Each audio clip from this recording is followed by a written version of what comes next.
The establishment of the new capital at Heian in the year 794 marked not only a political relocation but also the beginning of a long transformation that would gradually bring forth the warrior class in Japan.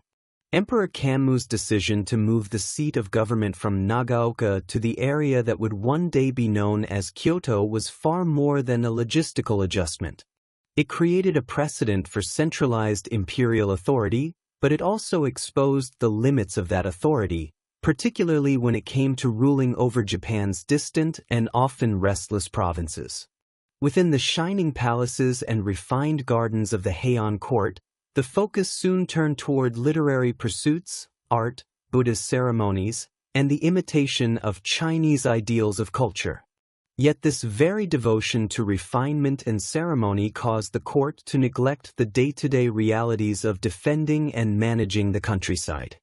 The more the court turned inward, the more vulnerable it became to challenges from beyond the capital. This vacuum of power was swiftly noticed by ambitious provincial families. The court attempted to bridge the gap by appointing local men of strength and influence as estate managers and tax overseers.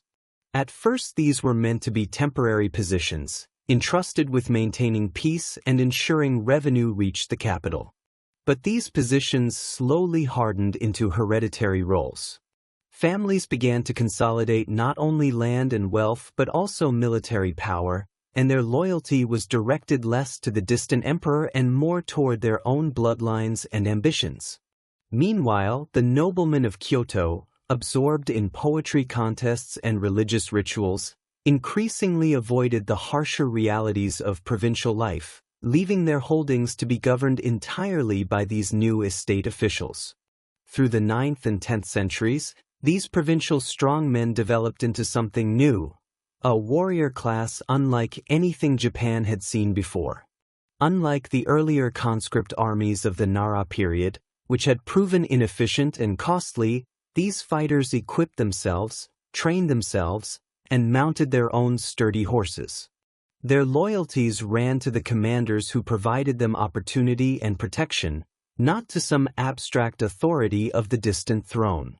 In this way, the seeds of samurai culture were planted in the soil of necessity, nurtured by personal bonds of loyalty and the shared experience of danger.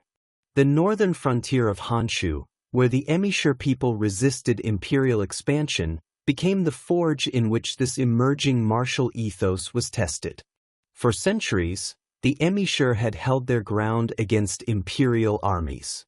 They were masters of the horse and the bow, employing tactics of sudden ambushes and guerrilla raids that baffled the rigid formations modeled after Chinese warfare. To defeat them required more than numbers. It demanded flexibility, initiative, horsemanship, and uncanny skill with the bow. These were precisely the traits that came to define the warriors who would later be called samurai. The campaigns against the emissure were harsh and unrelenting. Warriors found themselves facing enemies who knew the mountains, forests, and rivers as intimately as their own breath. Battles were not orderly clashes but sudden strikes in narrow passes, silent arrows loosed from tree cover, and desperate melees fought in rain and mud. Here, victory was not won through ceremony but through raw ability, courage, and survival. To succeed brought tangible rewards, parcels of land, appointments from the court, and the loyalty of new followers. To fail meant death in the wilderness. The lessons learned on these frontiers left an indelible mark on the psychology of Japan's warrior families. They began to cherish effectiveness above theory, personal honor above bureaucratic title, and loyalty above legal decree. The most successful leaders in these campaigns began attracting men from across the eastern provinces. Warriors sought out commanders who could offer protection, opportunities for advancement, and a share of plunder. In return, they pledged unyielding loyalty, binding themselves through oaths and the shared risks of battle. Unlike the faceless bureaucracy of the capital, these new bonds were personal and visceral. It was within this framework that tightly knit warrior bands formed, precursors to the samurai retainers who would dominate Japanese history for centuries. Among the warrior families, two names soon rose above all others, the Minamoto and the Taira. Both traced their ancestry, at least in part, to imperial princes who had been given surnames and sent to provincial lands to build their fortunes. For the Minamoto, or Genji as they were also known, descent was claimed from Emperor Seiwa, and their power coalesced in the Kanto region of eastern Japan. The Taira, or Heika, declared their lineage from Emperor Kamu, and their influence spread first through the western provinces before reaching further eastward. In a society where bloodline determined one's place, these imperial connections were invaluable. Even if some genealogies were exaggerated or even fabricated, what mattered most was that followers and rivals accepted them. To trace one's heritage to the throne was to cloak one's authority with a mantle of legitimacy, and in an age when warrior families were taking on powers once reserved for the emperor's court, such claims could mean the difference between loyalty and rebellion. The Minamoto strengthened their base in the Kanto plain through careful alliances with local landowners and influential Buddhist monasteries. Across the landscape, they erected fortified compounds, serving not only as administrative hubs but also as strongholds in times of war. Built often upon elevated ground with clear vantage points, these complexes featured wooden palisades, watchtowers, and storage houses filled with grain and arms. At the center stood the leader's residence, adapted from the elegant Shindenzakuri style but modified for defense, a symbol of both refinement and readiness. The Taira, meanwhile, pursued a different path. They leaned heavily on maritime trade and cultivated close ties with the imperial court itself. Their base at Itsukushima, marked by the grand floating torii gate, symbolized both religious favor and worldly power. By controlling the inland sea, Japan's most vital commercial artery, the Taira amassed tremendous wealth. Their fleets carried goods, levied tolls, and projected their influence across the water. This gave them mobility and resources their rivals in the landlocked East often struggled to match. The weapons and armor of these warriors reflected hard-earned experience rather than courtly design. Foremost among their arms was the long, asymmetrical bow, crafted from layers of bamboo and wood. Over 2 meters in length, it could send an arrow whistling over 200 meters, its accuracy legendary. Arrows were fitted with different heads, sharp bodkins to pierce armor, broad tips to cut unarmored flesh, and flaming shafts to sow chaos during sieges. Mounted archery became the supreme skill, and from boyhood, samurai were trained to ride and shoot as one motion, mastering the control of their horses with knees and reins alone. The horses themselves were not the towering beasts of the continent but smaller, sturdy mounts bred for endurance and agility. Standing around 13 or 14 hands high, they were perfectly suited to Japan's rugged terrain. Narrow paths through mountains and forests could be navigated with relative ease, and yet these animals were strong enough to bear a warrior in full armor. As for that armor, it too evolved into a distinctive style. Known as yoroi, the early samurai cuirass was assembled from small plates of leather or iron, bound with silk cords and lacquered to withstand rain and wear. Its boxy design provided excellent defense against arrows while preserving mobility for mounted combat. The kabuto helmet, with its flared neck guard and sometimes fearsome mask, deflected blows and concealed expressions, giving the warrior an almost otherworldly visage. The whole set, though weighing around 25 kilograms, was light enough to wear for long campaigns, allowing warriors to march, fight, and endure. In parallel, swordsmiths were perfecting a weapon that would one day become synonymous with the samurai. The straight blades influenced by China were slowly being reshaped into the curved, single-edged form that would cut cleanly from horseback. Through a process of differential hardening, smiths created swords with razor-hard edges and flexible spines, blades that could slice with precision yet resist shattering. These early swords were not yet the masterpieces of later centuries, but they already bore the genius of Japanese metallurgy. The tactics developed in these times reflected the demands of the frontier. Warriors often fought in loose formations, emphasizing both individual skill and coordinated movement. Skirmishes might begin with arrows loosed across the battlefield, followed by sudden charges with spear or sword. Young warriors drilled endlessly, not only in weapons and riding but in swimming, running, and strengthening the body. Equally vital was the mind. Through meditation and spiritual practice, they learned calmness in battle and control of fear. Buddhism and Shinto shaped this inner discipline, blending into a code that valued clarity, courage, and composure, qualities that would one day form the soul of Bushido.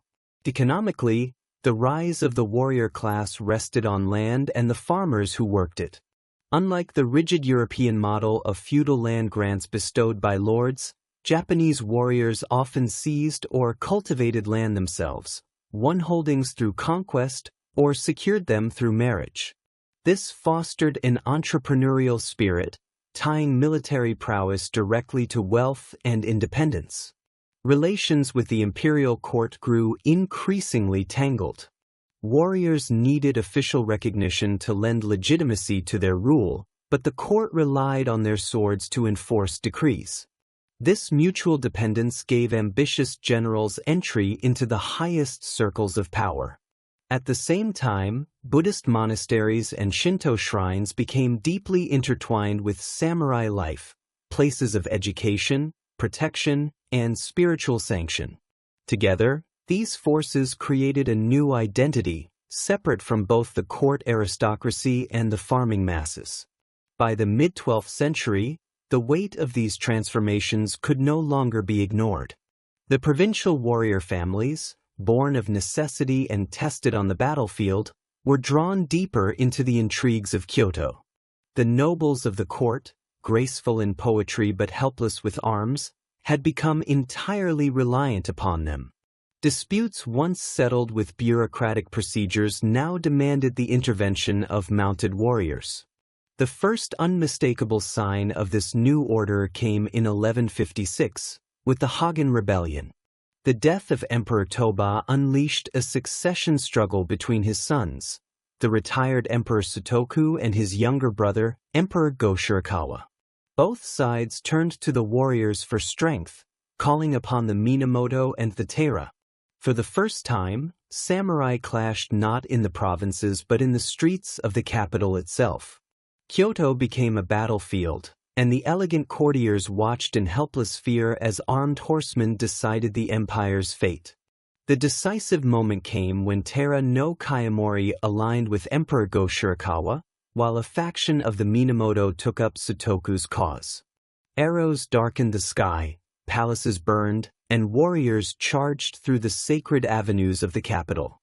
Among the Minamoto no Tamatomo's archery became the stuff of legend. Stories tell of arrows that pierced multiple layers of armor or sank boats with a single shot. But courage alone could not outweigh numbers. Kayamori's forces encircled the Shirakawa palace and set it aflame, driving their foes into the open. There, outnumbered and outmaneuvered, the Minamoto faction fell. The Heian conflict changed everything. For the first time, imperial princes were executed for political crimes, shattering old taboos that had once shielded imperial blood. More dangerously still, the victorious warriors were rewarded with court ranks and land, advancement that in earlier times would have taken generations. Now, a man could rise in a single battle. This, however, was only the beginning. 3 years after the Heian rebellion, the capital once again became the stage for armed conflict. In 1159, tensions boiled over into the Heiji Rebellion, a coup that further revealed how inseparable warriors had become from imperial politics. Minamoto no Yoshitomo, striving to restore his clan's standing after their defeat, allied with the ambitious courtier Fujiwara no Nobuori. Together they launched a daring plot while Taira no Kayamori was away from Kyoto on pilgrimage. Their forces stormed the capital, capturing both Emperor Nijo and the retired Emperor Go-Shirakawa, seizing control of the palace and the levers of government. For a brief moment, their gamble seemed to succeed. The city lay in their hands, and the imperial household itself was under their watch. Yet they hesitated to strike directly at Kayamori, the one man who could still threaten them. Word reached him quickly, and he returned at speed, gathering loyalists as he advanced. His arrival reversed the tide. In the streets and alleys of Kyoto, his seasoned warriors systematically reclaimed control. The decisive confrontation took place in the district of Rokura, the Taira's own stronghold within the city. Yoshitomo's men fought with ferocity, but they were no match for Kayamori's greater numbers and tactical skill. The Minamoto line broke, and the rebellion collapsed in flames. In the aftermath, Yoshitomo was executed, and most of his clan slaughtered. Only a few of his youngest sons were spared, not out of mercy alone but through the intercession of Kayamori's own stepmother, who urged him to remember the Buddhist precepts of compassion. Those children, Yoritomo, Noriyori, and Yoshitsune, were sent into exile, scattered across different provinces. Unwittingly, Kayamori had preserved the very seeds of his clan's future downfall. With his triumph complete, Kayamori ushered in a new era. Unlike earlier warrior leaders who had returned to provincial strongholds after their service, he remained in Kyoto, embedding himself within the very heart of government. He carefully arranged marriages between his daughters and members of the imperial family, securing blood ties that would bind the Taira ever closer to the throne. His sons and kinsmen were granted lofty court titles, while trusted warriors were installed into key administrative posts. For the first time in Japanese history, the distinction between courtly authority and military force was erased. The Taira clan's dominance rested on more than political maneuvering. Their control of maritime trade routes in the inland sea brought wealth that no provincial rivals could match. Fleets carried rice, salt, and timber, but also silk and ceramics from Song China, goods that fetched staggering profits. Taxes, customs duties, and protection fees swelled the clan's coffers. In time, the riches of the Taira rivaled not only those of other warriors but even the wealth of the great Buddhist temples. Yet this very success planted the seeds of discontent. The rapid elevation of Taira relatives into court positions excluded many noble families who had long dominated the bureaucracy. Resentment festered among the old aristocracy, who whispered that the Taira were abandoning the austere discipline of warriors in favor of the luxuries of aristocratic life. Indeed, Kayamori's household grew ever more extravagant. Palaces were adorned in elegance, banquets became lavish, and the once hard-edged warriors adopted the trappings of courtiers. To many, it seemed the Taira had lost the martial edge that had first carried them to power. The breaking point came when Kayamori attempted something unprecedented. He maneuvered to place his infant grandson, the future Emperor Antoku, on the throne. By controlling succession itself, the Taira made clear their intent not merely to serve the court but to command it. What had once been veiled influence became open dominance. To Kayamori's enemies, this was tyranny cloaked in court robes. Even among his supporters, doubts spread. Had the Taira strayed too far from their warrior roots? In 1180, the storm broke. Prince Machihito, son of the retired Emperor Go-Shirakawa, issued a call to arms, urging warriors across the land to rise against Taira rule. His proclamation gave legitimacy to rebellion, framing resistance not as treason but as loyalty to the true imperial line. For the exiled Minamoto survivors, it was the chance they had awaited for 2 decades. Minamoto no Yoritomo, living under the watchful eyes of the Hojo family in Aizu, received the prince's call. Patient and calculating, Yoritomo recognized that a reckless strike would mean ruin. Instead, he began building alliances carefully, reaching out to discontented warriors across the east. His strategy was deliberate, rooted not in rash heroics but in the long game of coalition building. The opening act of what became the Genpei War came at Yoritomo's uprising in the mountains of Sagami Province. With barely 300 mounted warriors, he faced the might of the Taira.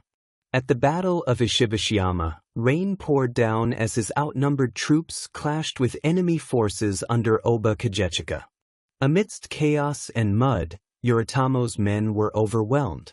Defeat seemed total, and Yoritomo himself narrowly escaped with his life, hiding in a hollow tree as Taira soldiers searched only paces away. This brush with death taught him invaluable lessons. He saw clearly that victory would not come from bold but desperate battles.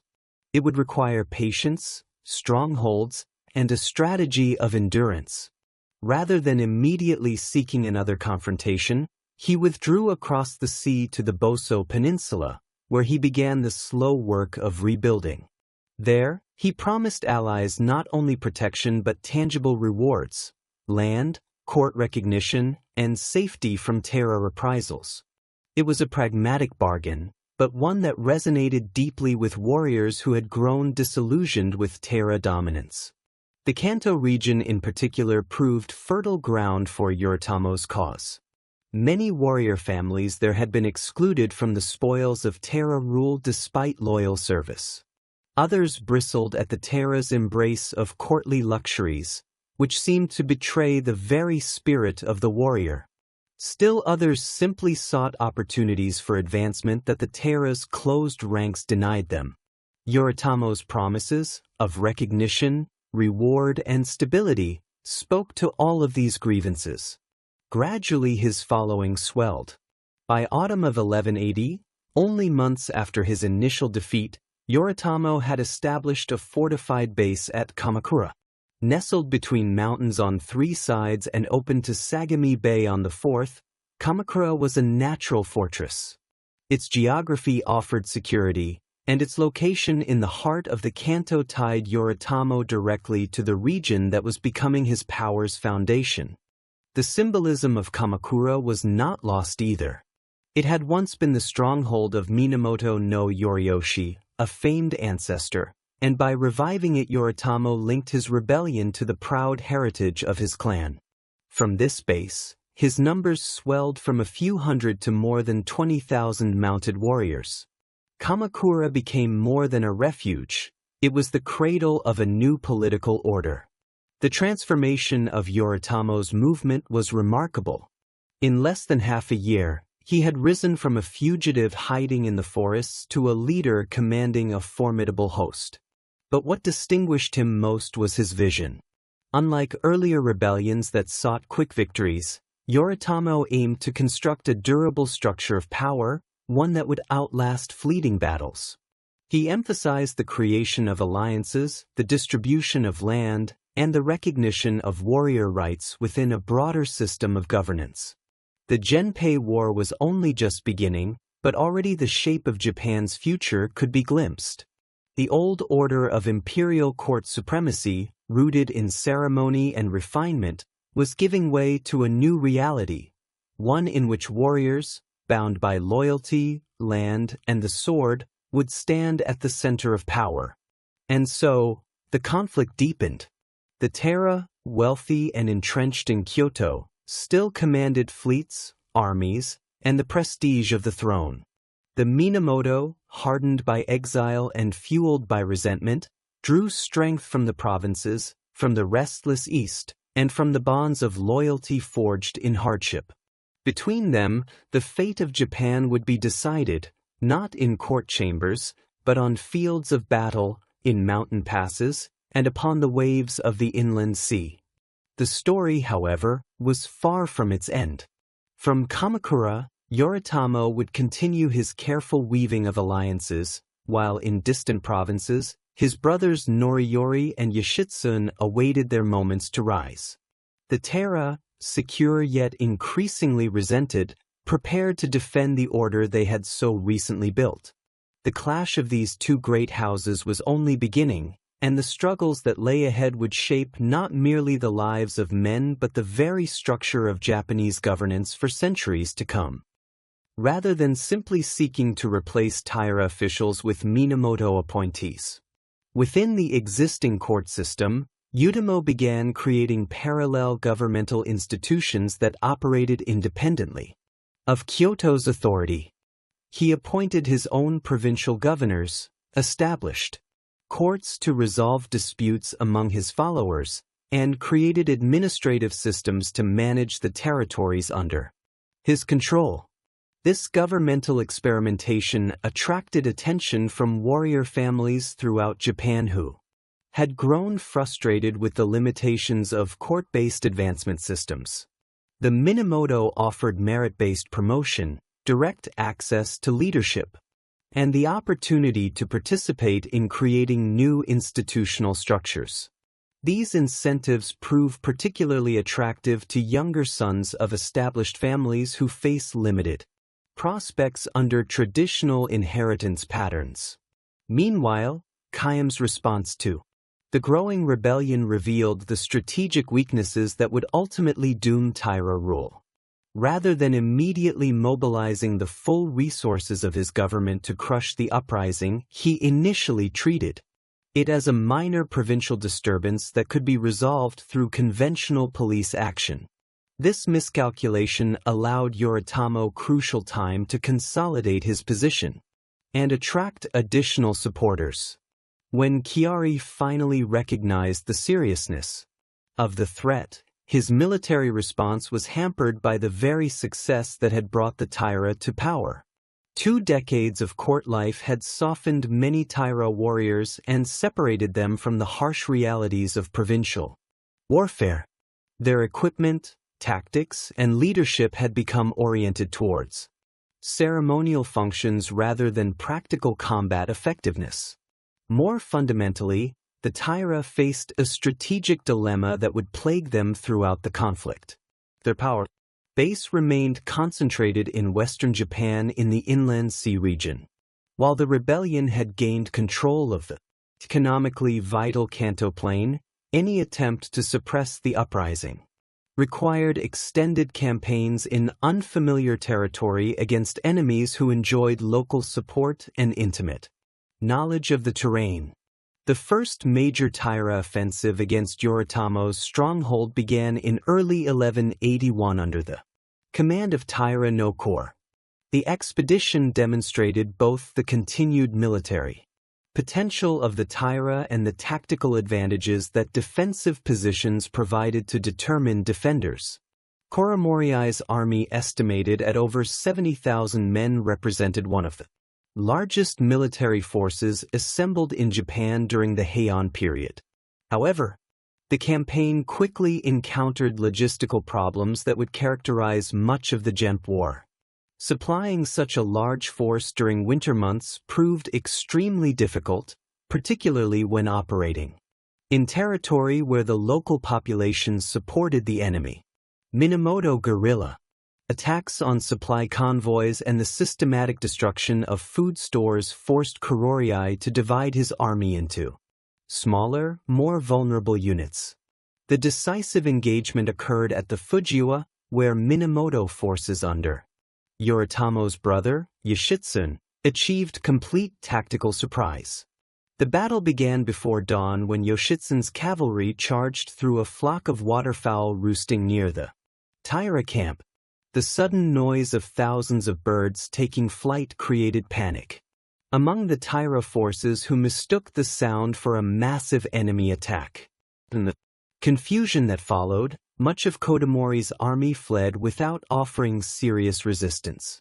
The Battle of Fujikawa marked the beginning of Minamoto's strategic superiority that would characterize the remainder of the Yoritomo's forces had demonstrated their ability not only to defend their territorial base, but to defeat major Taira offensives through superior tactics and local knowledge.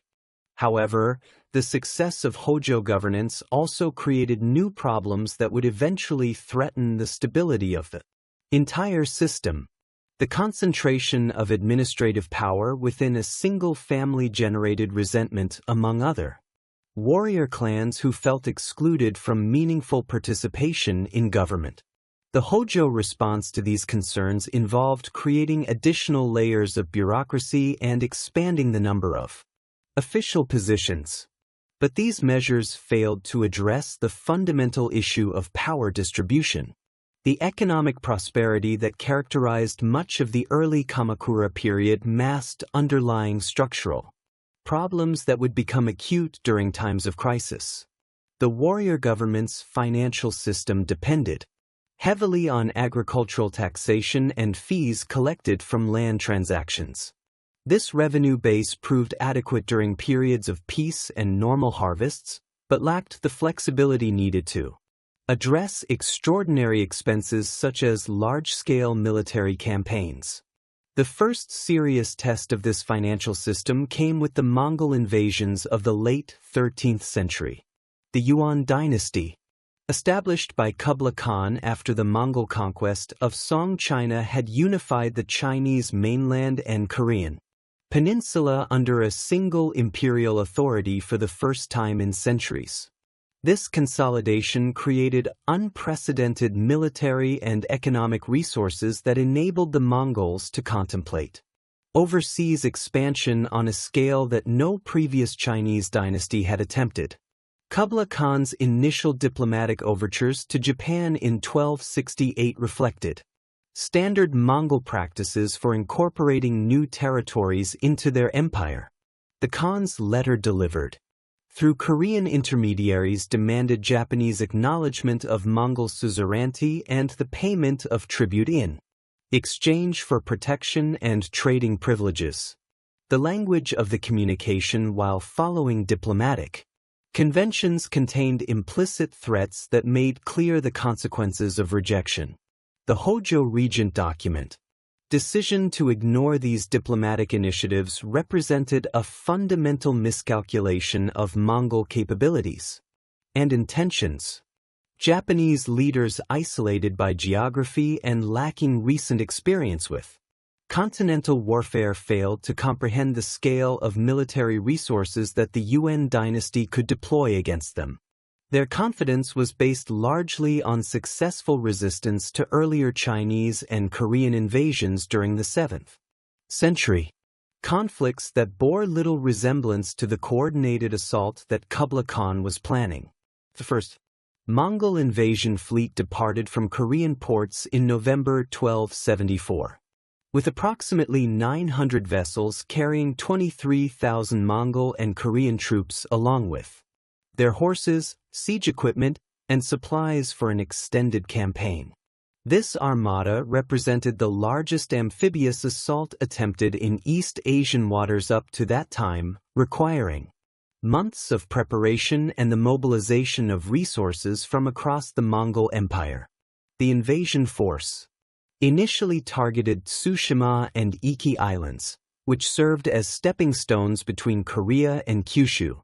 The defenders of these remote outposts, numbering fewer than 200 warriors total, fought with desperate courage, but were quickly overwhelmed by superior numbers and unfamiliar weapons. The Mongol forces employed Chinese-manufactured crossbows, explosive bombs, and coordinated infantry tactics that proved devastatingly effective against traditional Japanese mounted archery.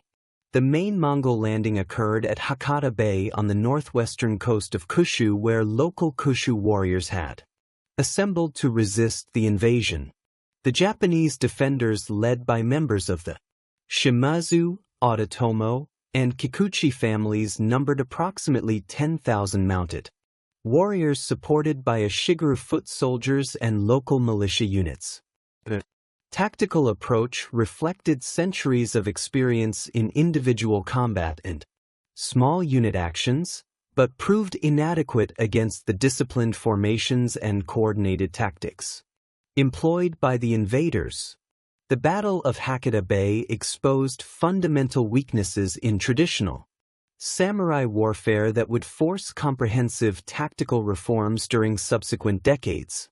Japanese warriors approach combat as a series of individual duels between mounted opponents, beginning with formal challenges and exchanges of arrows before closing to sword range. approach, suitable for conflicts between warrior bands with similar training and equipment, proved suicidal against enemies who fought as coordinated units and ignored traditional combat etiquette. Mongol military doctrine emphasized overwhelming firepower delivered through mass archery, followed by coordinated charges designed to break enemy formations rather than engage in individual combat. Their composite bows, manufactured according to standardized specifications, possessed greater range and penetrating power than Japanese weapons. More importantly, Mongol archers were trained to shoot in volleys that created killing zones rather than seeking individual targets, maximizing the psychological impact of their attacks. The explosive bombs employed by the Mongol forces represented a technological innovation that Japanese defenders had never encountered. These ceramic containers filled with gunpowder and metal fragments were designed to create panic among enemy horses and disrupt cavalry formations. Contemporary Japanese accounts describe the terrifying noise and destructive effects of these weapons, which seemed to violate natural laws and suggested supernatural intervention on behalf of the invaders. Despite these technological and tactical disadvantages, the Japanese defenders inflicted significant casualties on the Mongol forces through desperate courage and intimate knowledge of local terrain. Fighting in the narrow coastal plain between Hakata Bay and the mountains of interior Kyushu, they used hitandron tactics and nighttime raids to harass enemy supply lines and prevent the invaders from establishing secure base camps. The withdrawal of the Mongol fleet after only 2 days of fighting resulted from a combination of factors that included both military setbacks and environmental challenges. The invasion force had expected to achieve rapid victory through superior tactics and equipment, but encountered more determined resistance than anticipated. Additionally, seasonal weather patterns in the Korea Strait made extended naval operations extremely hazardous, particularly for heavily loaded transport vessels operating close to unfamiliar coastlines. The famous typhoon that allegedly destroyed much of the Mongol fleet during its withdrawal appears to have been a later embellishment of actual events. Contemporary records suggest that stormy weather did cause some ship losses, but the primary factor in the invasion's failure was the inability to establish secure beachheads and supply lines necessary for sustained operations. The Mongol commanders experienced in continental warfare underestimated the logistical challenges involved in amphibious operations against a defended coastline. The aftermath of the first invasion attempt created a crisis of confidence within the Kamakura government that would have lasting consequences for the warrior class. The Hojo Regency had successfully organized the defense of Kyushu, but the cost of mobilizing forces from across Japan and maintaining them in a state of readiness strained the government's financial resources. More problematically, the traditional system of rewarding military service through land grants proved impossible to implement since the defenders had been protecting existing territories rather than conquering new ones.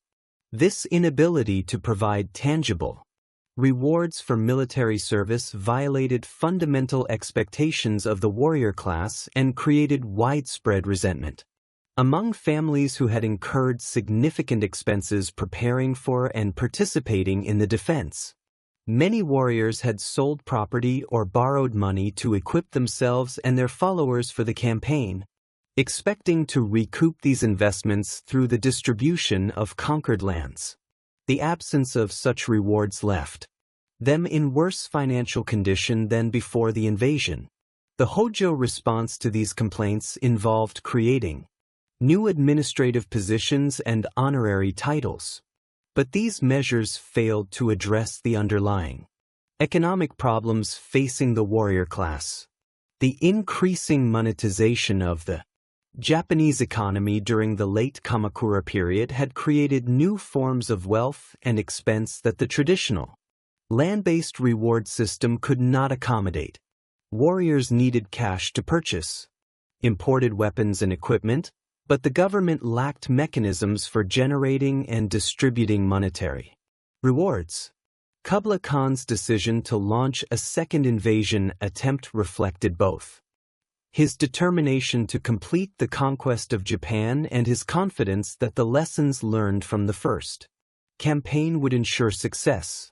The Yuan dynasty had spent 6 years preparing for this assault, constructing new vessels specifically designed for amphibious operations and assembling forces from across the Mongol Empire.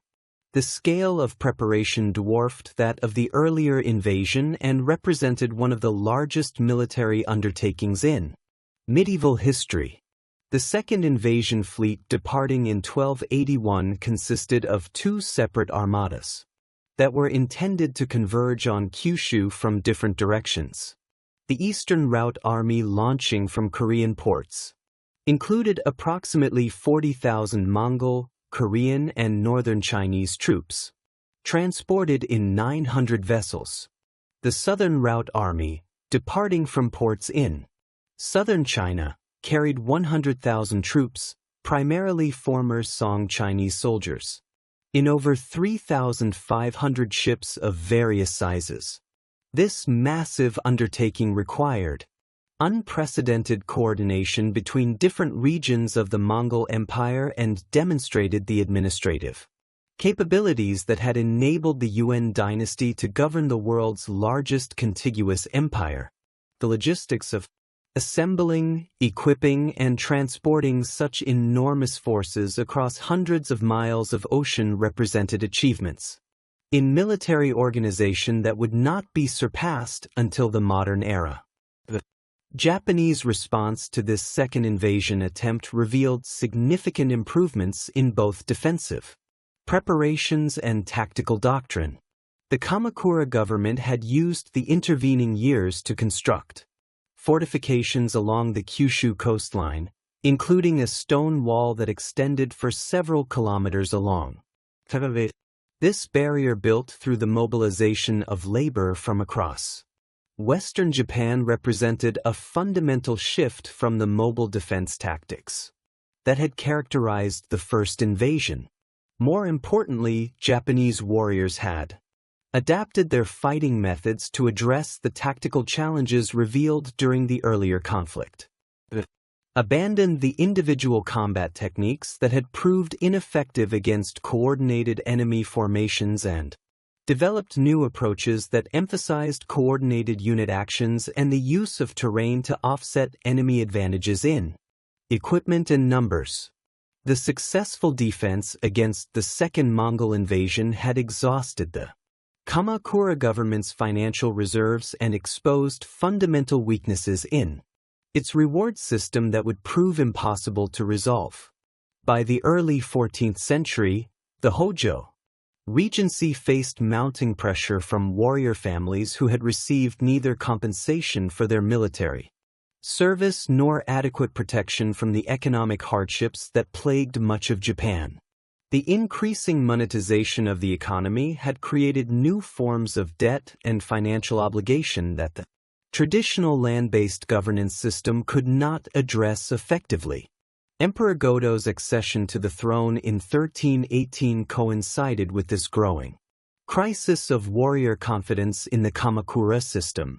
Unlike his predecessors, who had accepted their ceremonial role within the dual structure of imperial and military authority, Goto possessed genuine political ambitions and a sophisticated understanding of the weaknesses that plagued the Hojo government.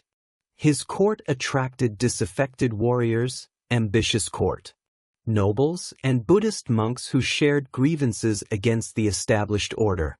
The emperor's initial attempts at direct rule, known as the Kenmu Restoration, began with careful preparation and coalition building that demonstrated considerable political acumen. Goto recognized that successful rebellion required more than imperial legitimacy. It needed military force, capable of defeating the professional warriors who served the Kamakura government. His recruitment efforts focused on warrior families who'd been excluded from Hojo patronage networks, and younger sons of established clans who faced limited advancement prospects under the existing system. The Genko War erupted in 1331 when God's conspiracy was discovered by Kamakura intelligence networks. The emperor's flight to Mount Kasagi, where he established a fortified position defended by warrior monks from nearby Enryakyai Temple, marked the beginning of a conflict that would fundamentally transform Japanese political structures. The mountain stronghold, protected by steep approaches and dense forests, provided an ideal base for the guerrilla warfare tactics that would characterize much of the subsequent fighting. The Hojo response to this imperial rebellion revealed the extent to which their military capabilities had deteriorated during the peaceful decades following the Mongol invasions. The warrior families who had once provided reliable military service had become increasingly independent and were reluctant to commit substantial resources to campaigns that offered little prospect of material reward. Many regional strongmen adopted positions of cautious neutrality, waiting to see which side would emerge victorious before committing their forces. The siege of Mount Kasagi demonstrated both the strengths and limitations of traditional Japanese siege warfare. The attacking forces led by Hojo loyalists possessed overwhelming numerical superiority but lacked the specialized equipment and techniques necessary for reducing fortified positions. Their attempts to storm the mountain defenses resulted in heavy casualties and minimal territorial gains. While the defenders used their elevated positions and knowledge of local terrain to inflict disproportionate losses on the attackers, the capture of Emperor Godo in 1332, achieved through treachery rather than military assault, appeared to end the rebellion and restore Hojo authority. However, the emperor's subsequent exile to the Oki Islands created a powerful symbol of resistance that attracted additional supporters to the imperial cause. More significantly, his absence from the capital allowed ambitious military commanders to claim they were acting in his name while pursuing their own territorial and political objectives. Kusunagi Misashig emerged during this period as the most innovative and effective of the imperial military commanders, operating from fortified positions in the mountainous regions south of Kyoto. He developed tactical approaches that maximized the advantages of defensive terrain while minimizing the impact of enemy numerical superiority. His fortress at Chihaya, constructed on a steep hillside with carefully prepared killing zones and concealed positions, became a model for defensive architecture that would influence Japanese military engineering for centuries. The siege of Chihaya in 1333 exposed the tactical obsolescence of traditional Kamakura military doctrine, the attacking forces employing conventional approaches that emphasized mounted charges and individual combat found themselves unable to make meaningful progress against defenders who use coordinated archery, concealed positions, and carefully timed counters. Masashige's forces employed deception, night raids, and psychological warfare to demoralize their enemies and create an impression of supernatural intervention on behalf of the imperial. The defection of Ashikaga Tokugawa represented the decisive turning point in the Genko War and the beginning of the end for Kamakura authority. Takaoji, a member of a cadet branch of the Minamoto clan, had initially served the Hojo government loyally and commanded significant military forces in the eastern provinces. His decision to join the imperial cause reflected both personal ambition and a calculated assessment that the Kamakura system could no longer provide effective governance or adequate rewards for military service. Toi's switch of allegiance triggered a cascade of defections that rapidly undermined Hojo military capabilities throughout Japan. Regional strong men who had been waiting for a clear indication of which side would prevail began declaring for the imperial cause, bringing with them substantial military forces and control over strategic territories. The speed of this collapse demonstrated that Hojo authority had been maintained more through habit and tradition than through genuine loyalty or effective governance. The fall of Kamakura in 1333 marked the end of the first warrior government and the beginning of a complex period of political experimentation that would last for over 2 centuries. The destruction of the Hojo stronghold involved systematic burning of government buildings, temples, and residential compounds that had housed the warrior elite for nearly 150 years. Contemporary accounts describe the smoke from these fires as visible from distances of over 30 kilometers, symbolizing the complete elimination of the old order. Emperor Go-Daigo's return to Kyoto and the establishment of direct imperial rule initially appeared to fulfill the goals of the anti-Amakura coalition. However, the emperor's vision of centralized government based on Chinese models proved incompatible with the decentralized realities of 14th-century Japan.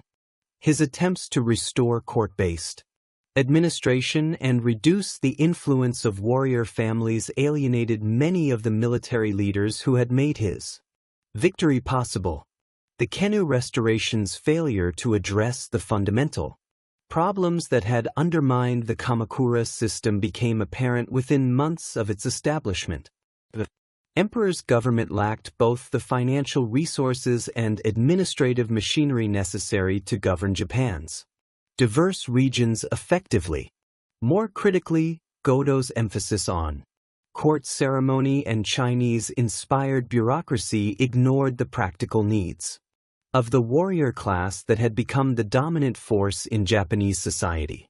Ashiagatakaji's rebellion against the imperial government in 1335 reflected both personal ambition and genuine disagreement about the proper structure of Japanese governance. He argued that effective rule required the participation of warrior families and the recognition of their legitimate interests in land ownership and military command. His political program, while self-serving, addressed real concerns about the sustainability of purely court-based government in a society that had been fundamentally transformed by over a century of warrior rule. The conflict between Teoji and the imperial forces led by Nitta Yoshi created the conditions for the complex period known as Nanbokucho, or the era of northern and southern courts. This division occurred when Godo fled Kyoto with the imperial regalia and established an alternative court in the mountainous Yoshino region south of the capital. Tokugawa meanwhile installed a rival emperor from a different branch of the imperial family and established his military headquarters in Kyoto. The existence of 2 competing imperial courts created unprecedented legitimacy problems that divided warrior families throughout Japan. Unlike previous conflicts where rival claimants represented different branches of the same political system, the northern and southern courts embodied fundamentally different approaches to governance and the relationship between imperial authority and warrior power. This ideological dimension gave the conflict an intensity and duration that purely dynastic disputes rarely achieved. The geographical distribution of support for each court reflected underlying regional differences that had been developing throughout the Kamakura period. The southern court attracted support primarily from the mountainous regions of central Japan, where warrior families had maintained greater independence from Kamakura authority and possessed strong traditions of resistance to centralized control. The northern court, backed by Ashikaga military power, dominated the plains regions and major population centers where effective governance required administrative efficiency and economic coordination. The military campaigns of the Nanboku-cho period were characterized by their extended duration and inconclusive results. Unlike the decisive battles of earlier conflicts, engagements during this era typically involved prolonged sieges, guerrilla warfare, and shifting alliances that prevented either side from achieving permanent victory. The mountainous terrain of central Japan favored defensive tactics and made it extremely difficult for either court to eliminate its rival completely. Kaga Takawi's establishment of his shogunate in 1338 represented an attempt to create a new synthesis between imperial legitimacy and warrior governance. Unlike the Kamakura system, which had maintained the fiction of serving the emperor while exercising independent authority, the Ashikaga shogunate sought explicit imperial recognition for its governmental functions. This approach reflected both Taui's political sophistication and his understanding that sustainable authority required some form of ceremonial legitimacy. The Ashikaga governmental system, centered in Kyoto rather than a separate military capital, represented a fundamental departure from Kamakura precedents. By establishing their headquarters in the imperial capital, the Ashikaga shoguns positioned themselves as partners rather than rivals of the court nobility. This arrangement created opportunities for cultural exchange and political cooperation, but also exposed the warrior government to the factional disputes and ceremonial obligations that had paralyzed earlier court-based administrations. The development of the Shogo-daimyo system under Ashikaga rule reflected both practical necessity and conscious policy choices that would have profound consequences for Japanese political development. The shogo, originally appointed as temporary provincial governors with limited authority, gradually evolved into powerful regional lords who exercise comprehensive control over their territories. This transformation occurred partly through deliberate Ashikaga policy, which granted expanded powers to loyal supporters, and partly through the practical requirements of governing during a period of continuous warfare. The Shogo-daimyo differed fundamentally from earlier forms of provincial authority in both the scope of their powers and their relationship to central government. Unlike Kamakura-era governors who had served primarily as military commanders and tax collectors, the Shogo-daimyo exercised judicial, administrative, and economic functions that made them virtually independent rulers within their domains. They maintained their own armies, collected taxes, administered justice, and conducted diplomatic relations with neighboring territories. This decentralization of authority created a complex political landscape, where effective power was distributed among dozens of regional strongmen who owed nominal allegiance to the Ashikaga shogun, but pursued their own interests when those conflicted with central government policy. The shogun's authority depended on his ability to maintain a coalition of these powerful lords through a combination of rewards, threats, and diplomatic maneuvering that required constant attention and considerable resources. The economic foundation of the Shogo-daimyo system rested on their control of agricultural production and local commerce within their territories. Unlike the Kamakura system, which had relied primarily on income from specific land grants, the Shogo-daimyo collected taxes from all economic activity within their domains. This comprehensive approach to revenue generation provided them with greater financial resources than earlier provincial authorities, but also required more sophisticated administrative systems to manage effectively. The development of castle towns during this period reflected both the military needs of the Shogo-daimyo and the economic opportunities created by their territorial control. These fortified settlements, typically constructed around The lord's primary residence served as administrative centers, military bases, and commercial hubs that attracted merchants, artisans, and service providers. The concentration of economic activity in these planned communities created new forms of wealth and social organization that would profoundly influence Japanese urban development.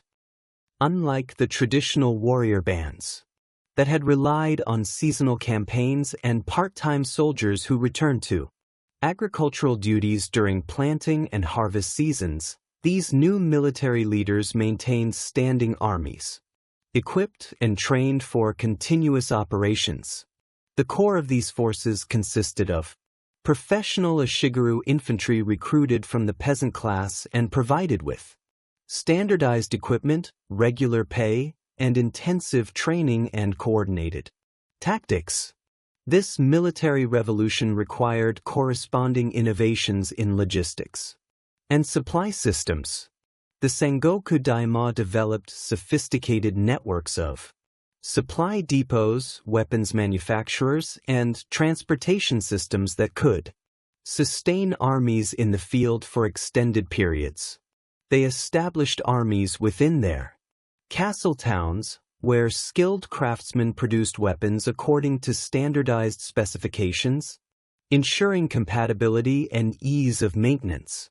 These manufacturing centers also served as training facilities where young warriors learned not only individual combat skills, but also the complex coordination required for effective unit operations.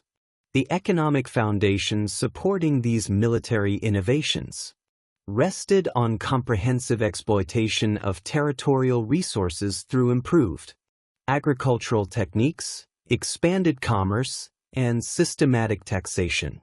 The Sengoku Daima implemented land surveys that accurately assessed agricultural productivity, enabling them to maximize tax revenues while maintaining peasant productivity. They encouraged technological improvements such as new rice varieties, better irrigation systems, and more efficient farming tools that increased yields and supported larger populations. Odai Noaga emerged from this competitive environment as the most innovative and successful of the Sengoku Daima. Though his initial position hardly suggested future dominance, the Oda clan controlled only a portion of Ari province surrounded by more powerful neighbors who initially dismissed Nobunaga as an eccentric young lord whose unconventional behavior violated traditional warrior customs. His tendency to wear foreign clothing associate with merchants and foreigners, and ignore ceremonial protocols led many contemporaries to underestimate his strategic capabilities and military potential. Nobunaga's first major victory at the Battle of Okahazama in 1560 demonstrated the tactical innovations that would characterize his entire career. Imagawa Yoshimoto, one of the most powerful daimyo in eastern Japan, had assembled an army of approximately 25,000 troops for a march on Kyoto that would have established Imagawa dominance over central Japan. The Imagawa forces, confident in their numerical superiority, and Yoshimoto's reputation as a military commander, made camp in a narrow valley during a heavy rainstorm, assuming that the weather would prevent any serious attack. Nobuenaga's response violated every conventional principle of samurai warfare. Rather than accepting the hopelessness of his situation or seeking to negotiate terms, he assembled a force of fewer than 3,000 men and launched a surprise assault during the height of the storm. His troops moving through mountain paths that the enemy had not bothered to guard achieved complete tactical surprise by attacking the Imagawa headquarters directly rather than engaging the main army. The assault coordinated to coincide with a lightning strike that created additional confusion resulted in Yoshimoto's death and the complete collapse of Imagawa authority in the region. The victory at Okahaza established Nobunaga's reputation for tactical brilliance, and demonstrated his willingness to employ unconventional methods that traditional warriors found dishonorable. His use of detailed intelligence networks, careful timing, and concentration of force against enemy weak points became hallmarks of his strategic approach. More importantly, the battle revealed his understanding that decisive victory required the elimination of enemy leadership rather than the gradual attrition that characterized most contemporary conflicts. Naga's subsequent campaigns against the Buddhist warrior monasteries represented perhaps his most controversial but strategically necessary actions.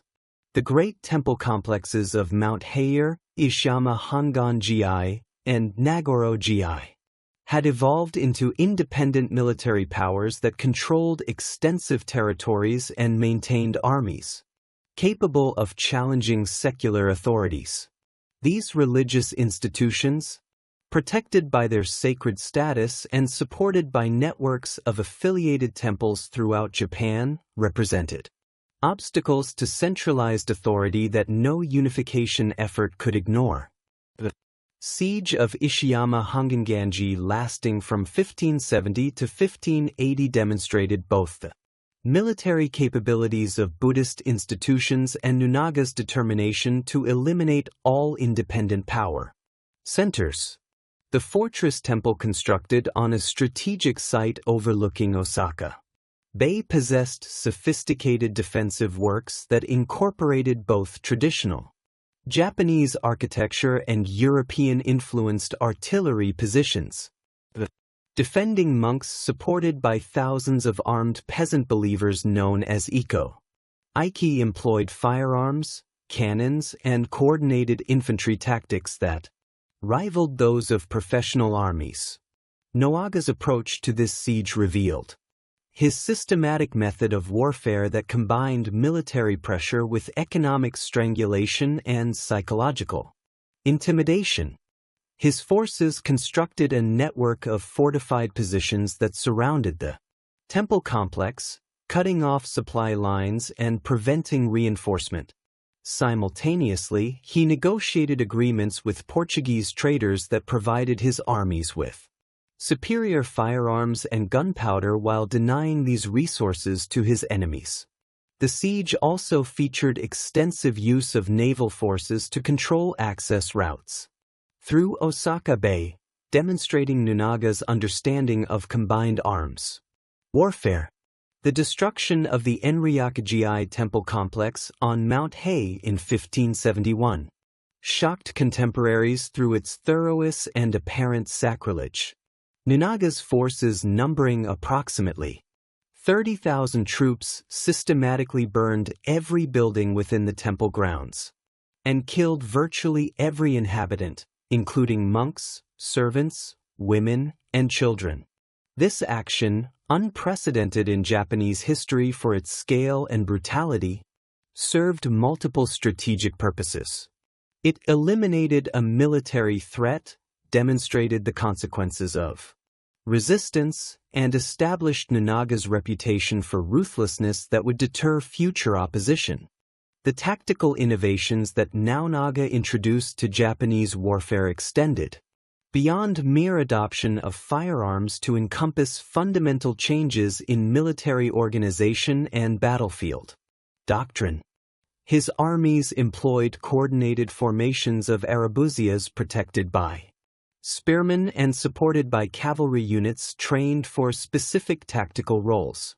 Rather than individual combat, these formations required extensive training and discipline that transformed warfare from a series of personal duels into coordinated unit actions directed by professional officers. The Battle of Nagakuri in 1584, fought after Nobuenaga's death, demonstrated how completely his innovations had transformed Japanese military practice. Engagement involving forces loyal to Toyotomi Hideyoshi and those supporting Tokugawa Ieyasu featured complex tactical maneuvers that would have been impossible with traditional warrior bands. Both armies employed coordinated infantry formations, artillery support, and cavalry charges timed to exploit enemy weaknesses created by firearm force. The battle's outcome depended on superior coordination and tactical flexibility rather than individual martial prowess. Ninaga's use of professional armies rather than traditional warrior levies represented a fundamental transformation in the social basis of Japanese military power. His forces included large numbers of Ashigaru recruited from the peasant class and provided with standardized equipment and regular wages. These professional soldiers, freed from agricultural obligations and trained exclusively for warfare, proved more reliable and effective than part-time warriors who divided their attention between military service and economic activities. The logistical systems that supported these professional armies required unprecedented levels of organization and resource management. Naonger established networks of supply depots throughout his territories connected by improved roads that enabled rapid movement of troops and equipment. His quartermasters developed standardized procedures for provisioning armies in the field, including portable cooking equipment, preserved foods, and medical supplies that maintained fighting effectiveness during extended campaigns. Toyotomi Hideyoshi's rise from a Shigeru foot soldier to supreme military commander illustrated both the social mobility possible during the Sengoku period and the importance of administrative talent in managing complex military operations. His early service under Nobunaga involved primarily logistical responsibilities, but his exceptional organizational abilities and strategic insight earned him increasing authority over military planning and execution. Following Nobunaga's death in 1582, Hideyoshi's rapid response to the crisis and his successful elimination of rivals demonstrated his mastery of both military and political warfare. The Battle of Shizugatekare in 1583 established Hideyoshi's dominance over potential rivals within the former Oda coalition. Shibata Katsu, Ninaga's most experienced general, had assembled a formidable army and occupied strong defensive positions that seemed to guarantee victory over Hideyoshi's supposedly inferior forces. However, Hideyoshi's campaign demonstrated the tactical flexibility and strategic deception that would characterize his approach to unification. His famous forced march, covering over 50 kilometers in a single day to achieve tactical surprise, enabled him to concentrate superior forces against isolated enemy positions before they could receive reinforcement. The tactical execution of Shizuit revealed how completely Japanese warfare had evolved from its traditional patterns. Both armies employed coordinated formations of arquebusiers, spearmen, and cavalry operating according to predetermined battle plans rather than responding to battlefield developments. Through individual initiative, the decisive phase involved carefully timed attacks by multiple units that created overwhelming pressure at specific points in the enemy line, forcing complete collapse rather than gradual withdrawal. Hideyoshi's continuation of Ninaga's unification program required adaptation of military methods to address different strategic challenges. While Nobunaga had focused primarily on eliminating independent power centers within central Japan, Hideyoshi faced the more complex task of integrating diverse regional powers into a unified national system. This required not only military conquest, but also diplomatic negotiation, economic incentives, and administrative reforms that addressed the legitimate concerns of potential allies.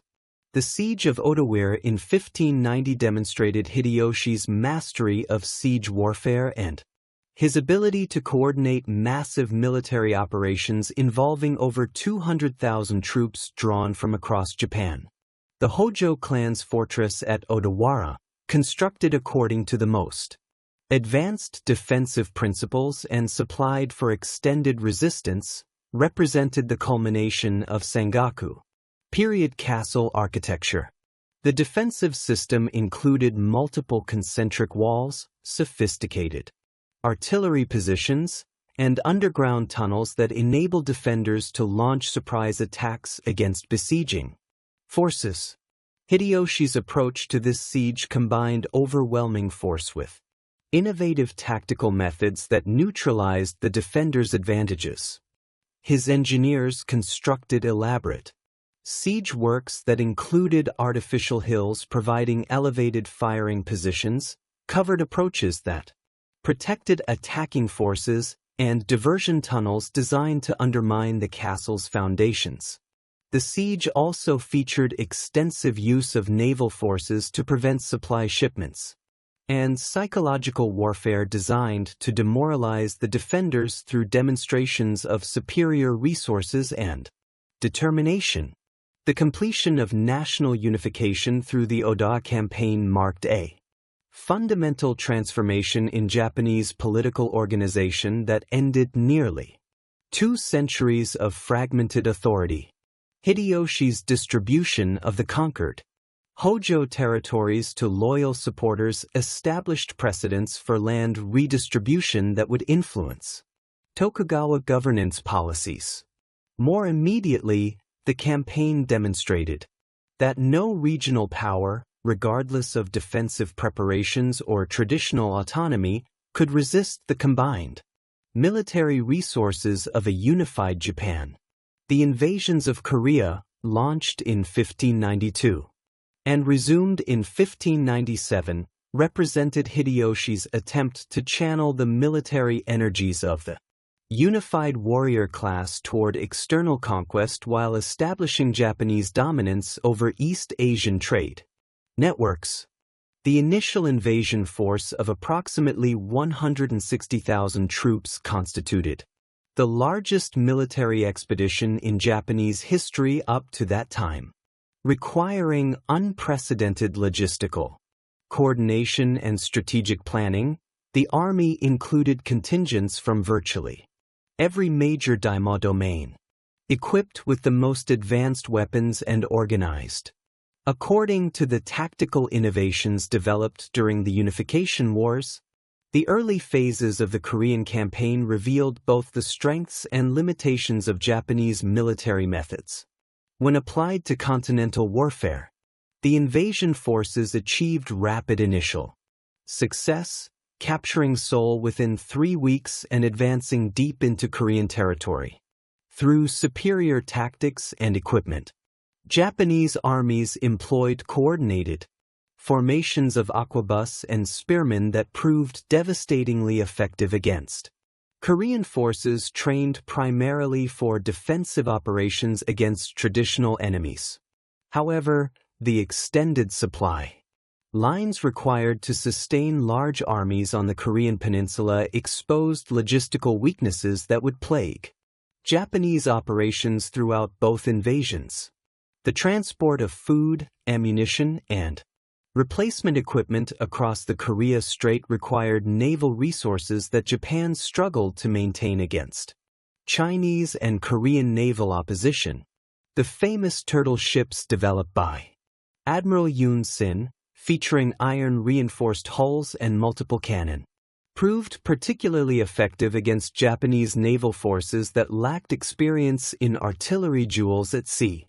The intervention of Chinese Ming forces fundamentally altered the strategic situation and forced Japanese commanders to adapt their tactics to address enemies employing different military traditions. Chinese armies organized according to continental principles and equipped with artillery systems superior to Japanese. Weapons required new tactical approaches that emphasized defensive positions and coordinated firearm volleys rather than the aggressive assault tactics that had proven successful during the unification campaigns. The siege of Pyongyang in 1593 demonstrated the tactical challenges facing Japanese forces when confronted with professional Chinese armies supported by advanced artillery. The Chinese relief force commanded by Li Raozong employed siege guns and coordinated infantry assaults that forced Japanese defenders to abandon positions that had previously seemed impregnable. The Japanese withdrawal from Pyongyang marked the beginning of a strategic stalemate that would characterize the remainder of the Korean campaigns. The impact of the Korean invasions on Japanese military development extended far beyond immediate tactical lessons to encompass fundamental changes in strategic thinking and international relations. The campaigns exposed the limitations of Japanese naval capabilities and stimulated innovations in ship design and naval tactics that would influence maritime warfare for decades. More importantly, the experience of fighting Chinese and Korean forces provided Japanese military leaders with knowledge of continental military methods that would prove valuable in subsequent conflicts. The financial costs of sustaining large armies in Korea for over 6 years strained the resources of even the most powerful daimyo domains and contributed to economic instability that would influence domestic politics throughout the remainder of Hideyoshi's reign. The requirement to maintain forces overseas while simultaneously defending Japanese territories against potential Chinese retaliation forced military leaders to develop new approaches to resource allocation and strategic planning that balanced competing priorities. The death of Hideyoshi in 1598 and the subsequent withdrawal from Korea create a power vacuum that ambitious daimyo were quick to exploit. The complex regency system, established to govern during the minority of Hideyoshi's son, proved incapable of maintaining unity among the great lords, many of whom had emerged from the Korean campaigns with enhanced military capabilities and reduced respect for central authority. The formation of competing coalitions around Tokugawa Ieyasu and Ishida Mitsunari reflected both personal ambitions and fundamental disagreements about the proper structure of Japanese governance. The Battle of Sekigahara in 1600 represented the culmination of tensions that had been building since Hideyoshi's death and established the Tokugawa clan's dominance over Japan for the next 2.5 centuries. The engagement, involving over 160,000 warriors divided between the Eastern and Western armies, demonstrated how completely the military innovations of the Sengoku period had transformed Japanese warfare. Both sides employed coordinated formations of firearms, artillery, and cavalry, operating according to sophisticated battle plans that required extensive preparation and professional leadership to execute effectively. The establishment of the Tokugawa shogunate at Edo following Ieyasu's decisive victory at Sekigahara marked the beginning of the most profound transformation in samurai history.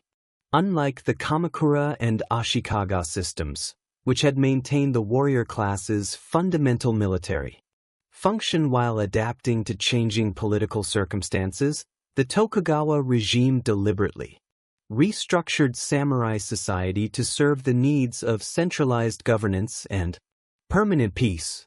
This transformation began immediately after 6003, when Ieyasu received the title of shogun and initiated policies that would systematically convert Japan's warrior elite from independent military commanders into bureaucratic administrators serving a highly centralized state.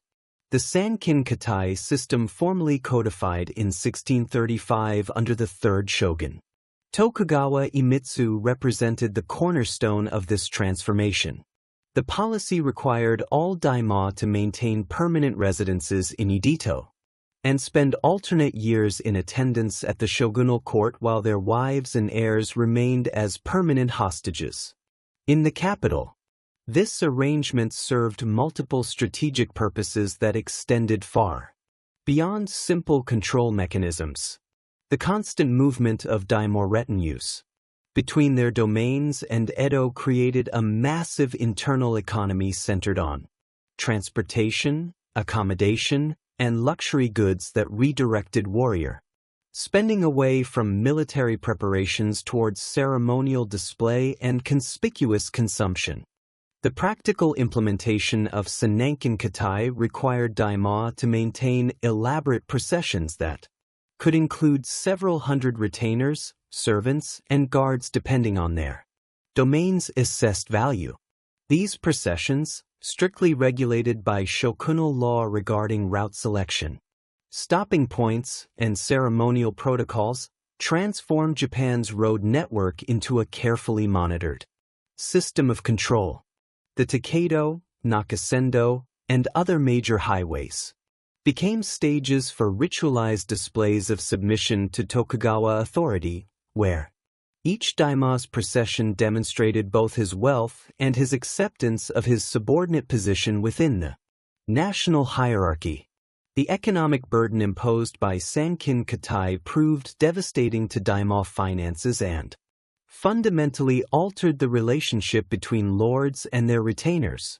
Maintaining dual residences, supporting large retinues in expensive Edo, and funding elaborate processions consumed enormous resources that had previously been available for military purposes. Many domains spent between 30% and 50% of their annual revenues on Senanken Kotai obligations, forcing them to reduce the size of their samurai retainer bands and convert military stipends into administrative salaries for a much smaller number of bureaucratic officials. This financial pressure accelerated the transformation of samurai from independent warriors into stipend retainers whose livelihoods depended entirely on their lord's continued favor and the stability of the domain administrative system. Unlike the Sengoku period when ambitious warriors could advance through military service or by switching allegiance to more successful commanders, the Tokugawa system offered no legitimate opportunities for social mobility through martial prowess. Samurai advancement required mastery of bureaucratic skills, knowledge of legal procedures, and competence in the complex ceremonial protocols that governed interactions between different levels of the social hierarchy. The implementation of the four-class system known as Shinokosho provided the ideological framework that justified this transformation while maintaining samurai privilege within a fundamentally altered social structure. This hierarchy derived from Chinese Confucian political theory placed samurai at the apex of society as the administrative class responsible for governance and moral leadership. Below them, farmers occupied the second position as the productive class whose agricultural labor supported the entire social system. Artisans ranked third as creators of useful goods, while merchants, despite their obvious wealth and practical importance, were relegated to the bottom as parasitic manipulators of prices who contributed nothing of intrinsic value to society.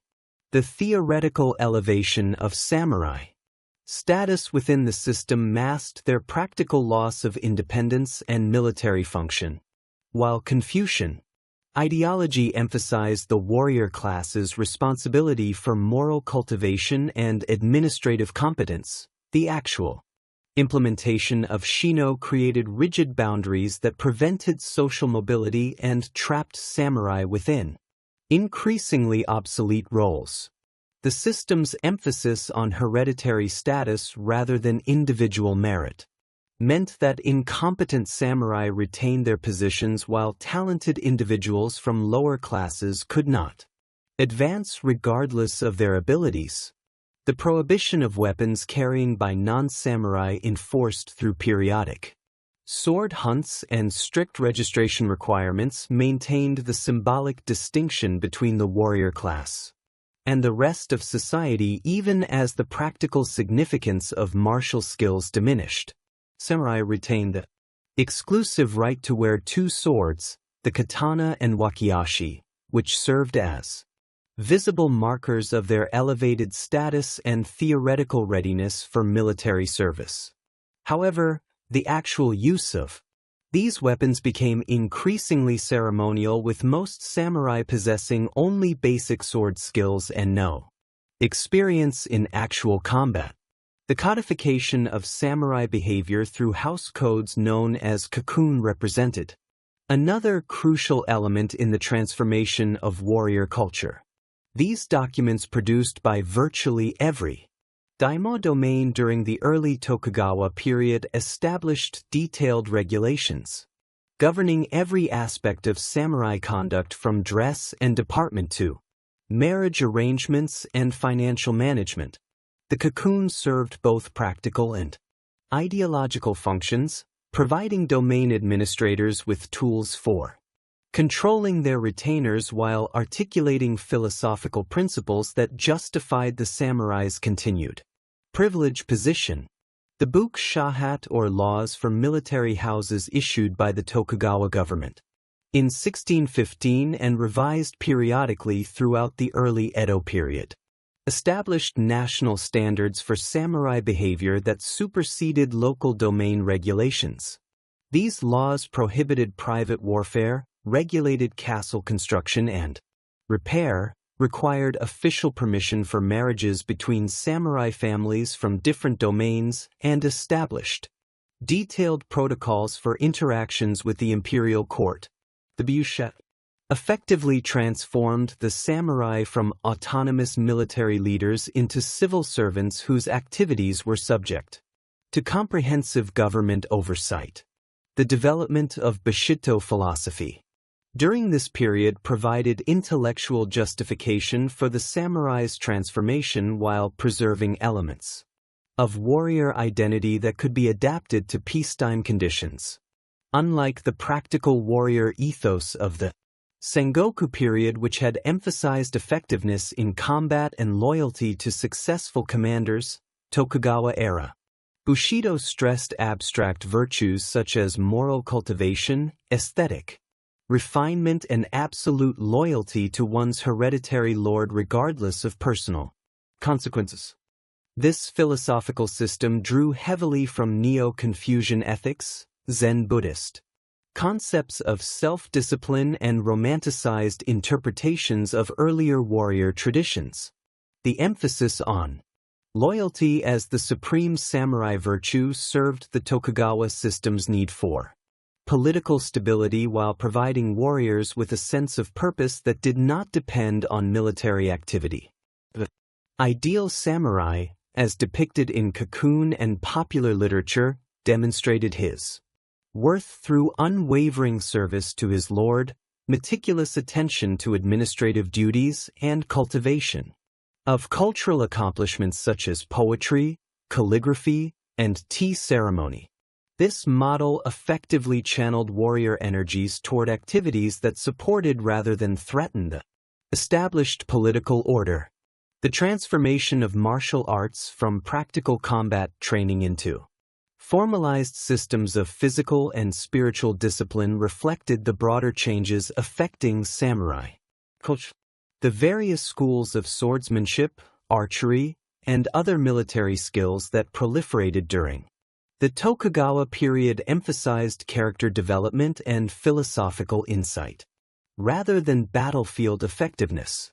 These martial arts schools, known as ryūa, developed elaborate theoretical frameworks that connected physical training with moral cultivation and spiritual enlightenment, providing samurai with activities that maintained their warrior identity while serving no practical military purpose. The economic challenges facing the samurai class became increasingly severe as the Tokugawa period progressed and Japan's economy became more sophisticated and commercialized. The stipend system that replaced the earlier practice of granting land to retainers created fundamental problems that domain administrators struggled to address throughout the period. Samurai stipends, typically paid in rice, remained fixed at levels established during the early 17th century, while the cost of goods and services continued to rise due to population growth, urbanization, and increased commercial activity. The conversion of rice stipends into cash payments implemented by many domains during the mid-Tokugawa period exposed samurai to market fluctuations that they were poorly equipped to understand or manage. Rice prices varied significantly based on harvest conditions, regional supply and demand factors, and speculative activity by merchant traders, who had developed sophisticated techniques for manipulating commodity markets. Samurai trained in administrative procedures and cultural accomplishments, rather than commercial practices, frequently found themselves at the mercy of merchant creditors who understood market mechanisms far better than their supposedly superior social betters. The prohibition against samurai engaging in commercial activities enforced through both legal restrictions and social stigma prevented warriors from adapting to economic changes through entrepreneurial activity. While some samurai secretly invested in commercial ventures or worked as advisors to merchant enterprises, such activities violated the ideological principles that justified their elevated social status. The Confucian emphasis on the moral superiority of agricultural production over commercial manipulation meant that samurai who engaged in trade risked losing not only their legal privileges, but also their social identity as members of the warrior class. The growth of urban merchant communities during the Tokugawa period created alternative centers of wealth and influence that challenged samurai assumptions about social hierarchy and economic relationships. Cities such as Edo, Osaka, and Kyoto developed sophisticated commercial networks that generated enormous profits for successful merchants while providing employment opportunities for displaced farmers and artisans. These urban centers operated according to market principles that rewarded efficiency, innovation, and customer service rather than hereditary status or bureaucratic rank. The cultural achievements of merchant communities, particularly in areas such as literature, theater, and visual arts, created alternative sources of prestige and social recognition that competed with traditional samurai culture. The development of kabuki theater, ukiyo woodblock prints, and popular fiction reflected merchant tastes and values while attracting audiences from all social classes.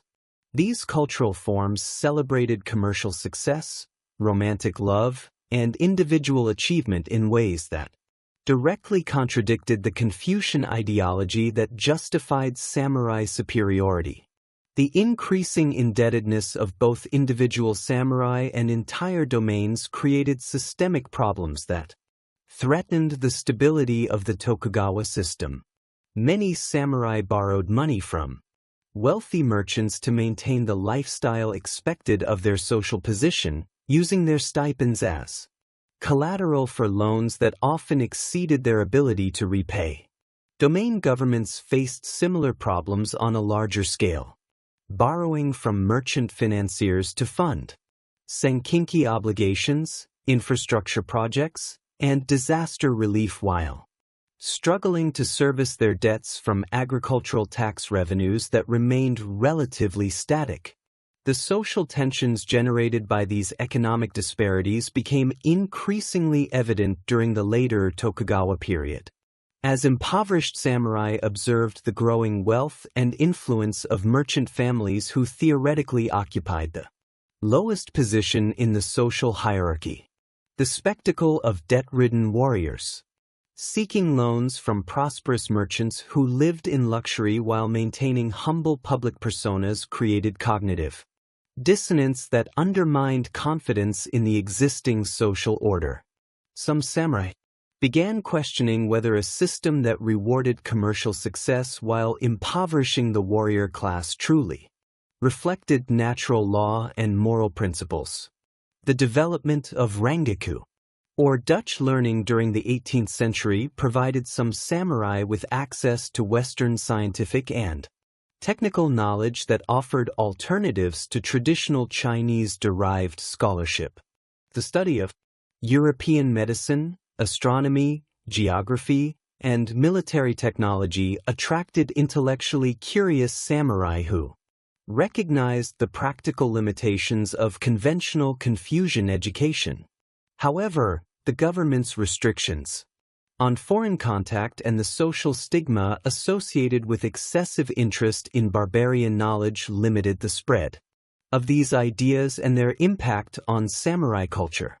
The periodic reforms attempted by various shogunal administrations during the 18th century reflected growing recognition that the economic problems facing the samurai class threatened the stability of the entire political system. Reforms implemented by the 8th shogun Tokugawa Yoshimune included measures designed to reduce government expenses, increase agricultural productivity, and provide debt relief for impoverished samurai. However, these efforts achieved only limited success because they failed to address the fundamental structural problems created by the transformation of warriors into bureaucratic administrators in an increasingly commercial economy. The emergence of new forms of popular entertainment and consumer goods during the mid-Tokugawa period created additional financial pressures on samurai families who felt obligated to participate in urban culture despite their limited resources. The development of restaurants, pleasure quarters, and commercial entertainment districts in major cities offered diversions that required cash expenditures rather than the rice-based transactions that had characterized earlier periods. Samurai who wished to maintain their social standing found themselves competing with wealthy merchants in consumption patterns that their fixed stipends could not sustain. The education system that developed during the Tokugawa period reflected both the practical needs of domain administration and the ideological requirements of maintaining samurai identity. Domain schools established throughout Japan during the 17th and 18th centuries provided samurai children with instruction in Confucian classics, calligraphy, arithmetic, and other subjects necessary for bureaucratic careers. However, this educational curriculum, while producing competent administrators, failed to prepare samurai for the economic challenges they would face as adults or provide them with skills that could generate independent income. The increasing sophistication of domain administrative systems during the later Tokugawa period created opportunities for capable samurai to advance through bureaucratic hierarchies, but also intensified competition for desirable positions. The development of specialized administrative roles in areas such as finance, legal affairs, and foreign relations required technical expertise that went beyond traditional samurai education. Some domains began recruiting talented individuals from lower social classes to fill these positions, creating resentment among hereditary samurai who felt their birthright privileges were being undermined by merit-based appointments. The ascension of the fifth Tokugawa shogun Seishi in 1680 coincided with Japan's emergence from the economic instability and natural disasters that had plagued the middle decades of the 17th century. 1688, the beginning of the Jinroku era, the nation had achieved a level of prosperity and cultural sophistication that would have been unimaginable during the chaotic Sengoku period. The population of Edo had swelled to over 1 million inhabitants, making it the largest city in the world at that time, surpassing even London and Paris in both size and complexity. This massive urban center had evolved far beyond its origins as a military headquarters, becoming a sophisticated metropolis where samurai administrators, wealthy merchants, skilled artisans, and entertainment workers created a vibrant society that both celebrated and questioned traditional warrior values. The physical transformation of Edo during this period reflected the profound changes occurring within Japanese society. The city's layout, originally designed around the defensive requirements of Tokugawa military power, had expanded to accommodate the diverse needs of its enormous population. The areas surrounding Edo Castle, once dominated by the massive compounds of major daimyo and their retainer bands, now included elaborate commercial districts where merchants displayed goods from across Japan and beyond.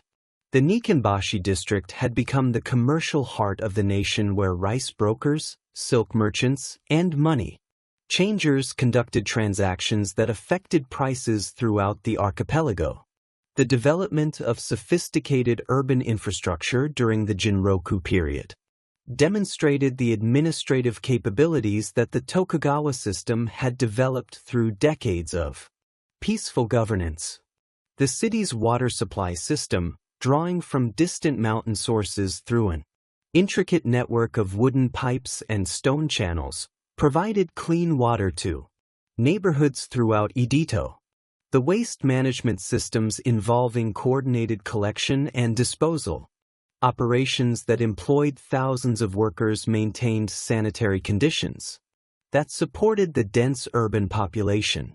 Fire prevention and response capabilities, crucial in a city constructed primarily of wood and paper, involved elaborate networks of watchtowers, fire brigades, and emergency protocols that could mobilize entire neighborhoods in response to threats.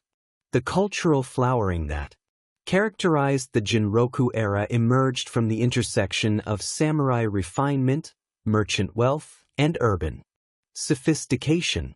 The pleasure quarters of Yoshiwara, established as licensed districts for prostitution and entertainment, evolved into centers of artistic innovation, where kabuki actors, courtesans, musicians, and writers created new forms of cultural expression that appealed to audiences across social boundaries. These districts, while officially segregated from respectable society, attracted customers from all social classes who sought entertainment that was more immediate and emotionally engaging than the formal cultural activities associated with traditional samurai culture.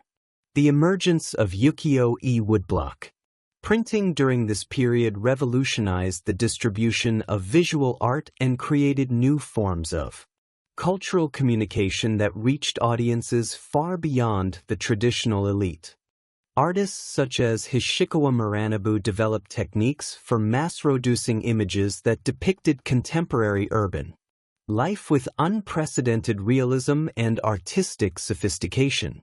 These prints, affordable to middle-class consumers, featured scenes from kabuki theater, portraits of famous courtesans, landscapes, and everyday activities that celebrated the vitality and diversity of urban culture. The literary achievements of the Jinroku period reflected the complex relationship between traditional samurai values and the realities of contemporary urban life. Ihara Sayaku's novels, focusing on the lives of merchants, artisans, and pleasure seekers, depicted a world where success depended on wit, adaptability, and understanding of human nature rather than hereditary status or martial prowess. His characters navigated complex social situations through intelligence and charm, achieving their goals through methods that would have been considered inappropriate or dishonorable. According to traditional warrior ethics, the development of bunraku puppet theater during this period provided another venue for exploring themes that challenged conventional social assumptions.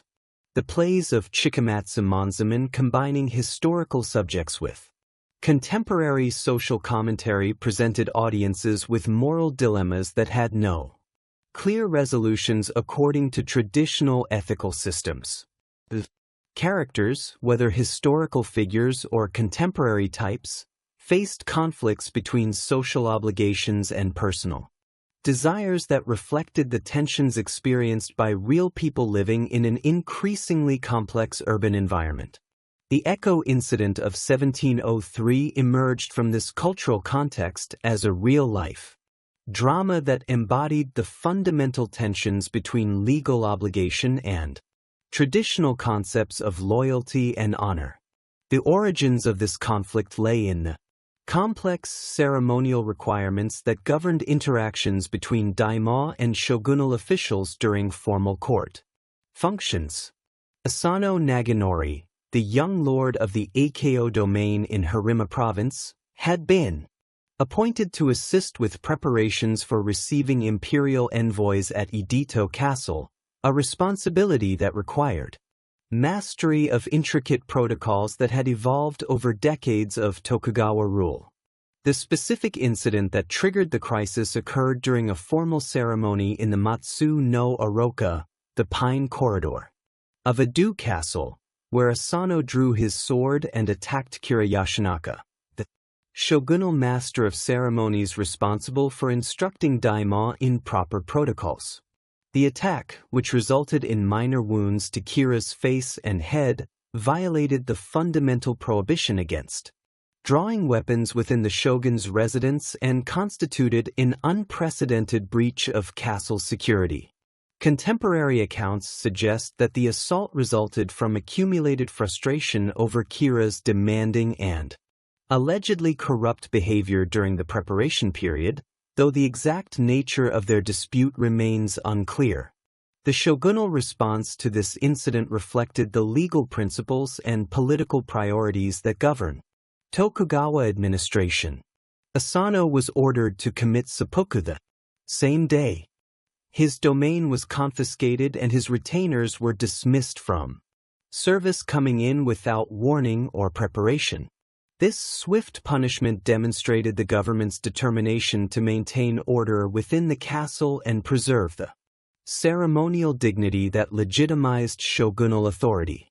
However, the decision to punish only Asano while taking no action against Kira, despite evidence that he had contributed to the conflict, created a sense of injustice that would have profound consequences. The transformation of Asano's former retainers into ronin placed them in an impossible situation that highlighted the contradictions within the Tokugawa social system. As masterless samurai, they had lost not only their economic support, but also their social identity and legal status within the established hierarchy.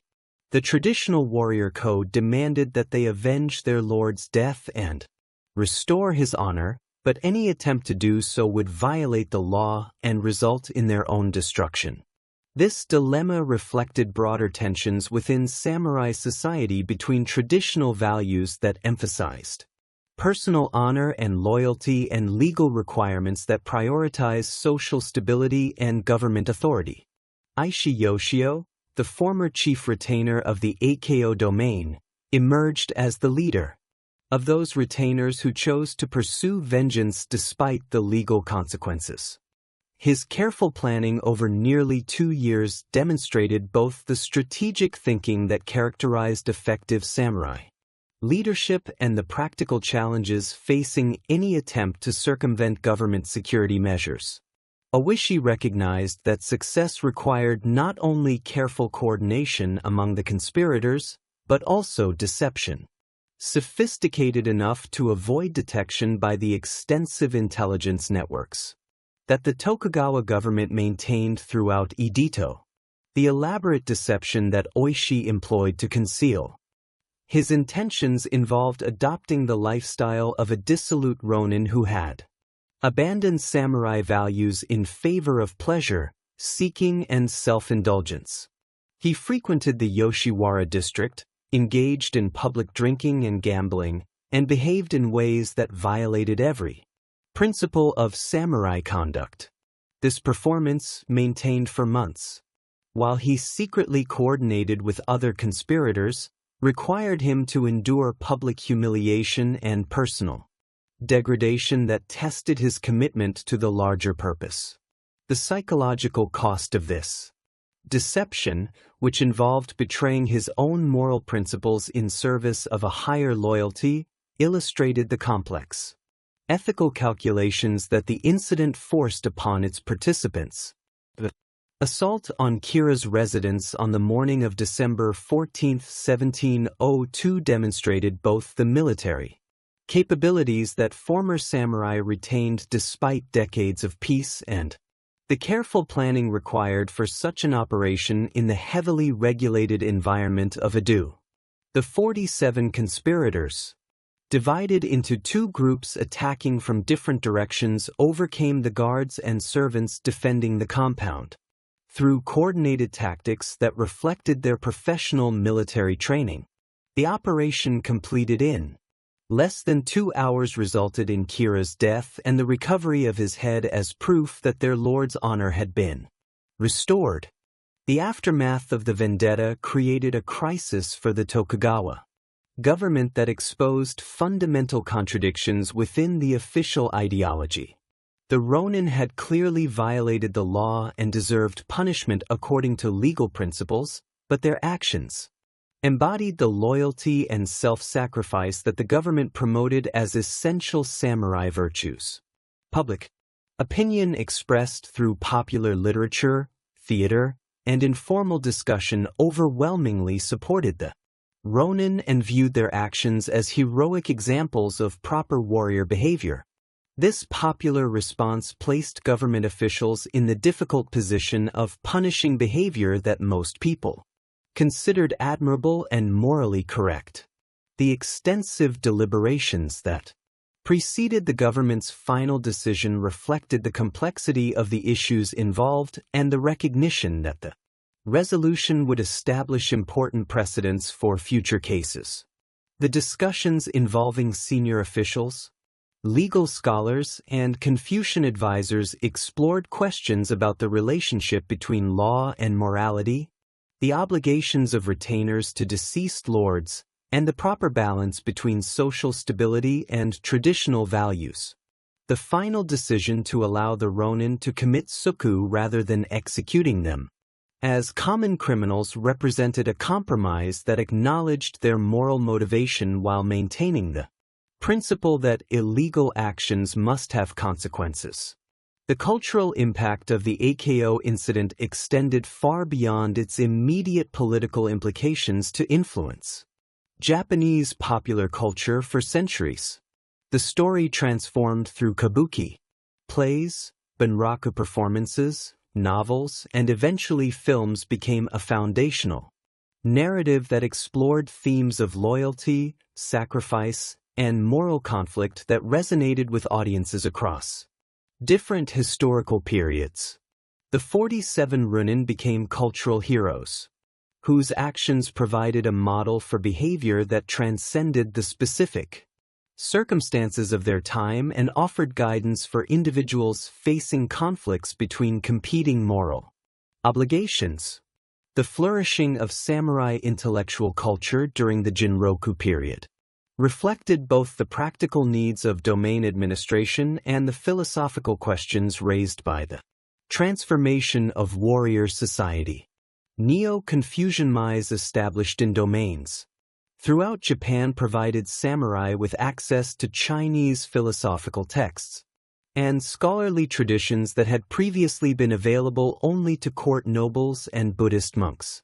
The institutions, while serving the practical purpose of training administrative personnel, also created communities of scholars who engaged in sophisticated discussions about governance, ethics, and social organization. The Shaho Academy, established by the Tokugawa government in Edo, became the most influential center for Neo-Confucian learning and set standards for scholarship that affected educational institutions throughout Japan. The academy's curriculum, based on the writings of Ji and other Song dynasty philosophers, emphasized the cultivation of moral character through study of classical texts and the application of philosophical principles to practical governance problems. Students learned not only the content of Confucian teachings but also methods of textual analysis and philosophical argumentation that equipped them for careers in domain administration or scholarly research. The development of various schools of Neo-Confucian thought during this period reflected both intellectual sophistication and practical concerns about governance and social organization. The Kimen school, founded by Yamazaki Ansai, emphasized strict adherence to orthodox interpretations of Confucian texts and promoted conservative approaches to social and political questions. In contrast, the Kaku school, associated with scholars such as Yamagasoko and Ito Sai, advocated return to original Confucian sources and criticized later interpretations that they considered corrupted by Buddhist and other non-Chinese influences. The emergence of Rangaku, or Dutch learning, during this period provided samurai intellectuals with access to European scientific and technical knowledge that challenged traditional assumptions about natural phenomena and technological capabilities. The study of Dutch medical texts introduced through the limited trade contacts maintained at Nagasaki revealed anatomical and surgical knowledge that contradicted Chinese medical theories that had been accepted as authoritative for centuries. Similarly, European works on astronomy, mathematics, and geography provided information about the natural world that forced scholars to reconsider fundamental assumptions about Japan's place in the global context. The practical applications of Rangaku knowledge became evident in various domains where progressive administrators encouraged the study of European techniques for improving agricultural productivity, manufacturing processes, and military capabilities. Some domains established translation projects that made Dutch technical manuals available in Japanese, while others sent selected retainers to Nagasaki to study with the Dutch traders and their interpreters. These efforts, while limited by government restrictions on foreign contact, created networks of scholars who shared information about European innovations and their potential applications to Japanese conditions. The development of various martial arts schools during the Jinroku period reflected the transformation of samurai military training from practical combat preparation into systems of physical and spiritual discipline. The proliferation of ryūa, or schools of martial arts, provided samurai with activities that maintain their warrior identity while serving philosophical and educational purposes rather than military ones. Each school developed distinctive techniques, philosophical principles, and training methods that were transmitted through formal master-student relationships and protected as proprietary knowledge. The Niton Ryu school, founded by the legendary swordsman Minamoto Musashi, exemplified the integration of martial technique with philosophical insight that characterized Tokugawa-era martial arts. Musashi's teachings, preserved in texts such as the Book of Five Rings, presented swordsmanship as a path to understanding fundamental principles that applied to all aspects of life. The emphasis on mental clarity, strategic thinking, and adaptability to changing circumstances provided samurai with intellectual frameworks that could be applied to administrative responsibilities and personal development. The economic diversification that characterized samurai society during this period reflected both financial necessity and changing attitudes toward commercial activity. Despite official prohibitions against samurai engaging in trade, many warriors found ways to participate in commercial ventures through indirect methods that preserve the appearance of maintaining their social status. Some samurai invested in merchant enterprises through intermediaries, while others used their administrative positions to facilitate trade relationships that generated unofficial income. These activities, while technically illegal, became increasingly common as domain finances deteriorated and individual samurai struggled to maintain their expected lifestyle on fixed stipends. The development of new forms of cultural expression during the Genro period reflected the creative energy generated by the interaction between different social classes in urban environments. The emergence of haiku poetry as a distinct literary form perfected by masters such as Matsuo Basho demonstrated how traditional aesthetic principles could be adapted to express contemporary sensibilities. Basho's travel narratives, combining poetic observation with philosophical reflection, created new models for literary expression that influenced writers across social boundaries and established precedents for exploring the relationship between artistic creation and personal experience. The sophistication of urban entertainment during this period created new opportunities for samurai to participate in cultural activities that would have been impossible in earlier eras. The development of professional sumo wrestling with organized tournaments and celebrity wrestlers who attracted devoted followings provided spectacles that appealed to audiences across social classes.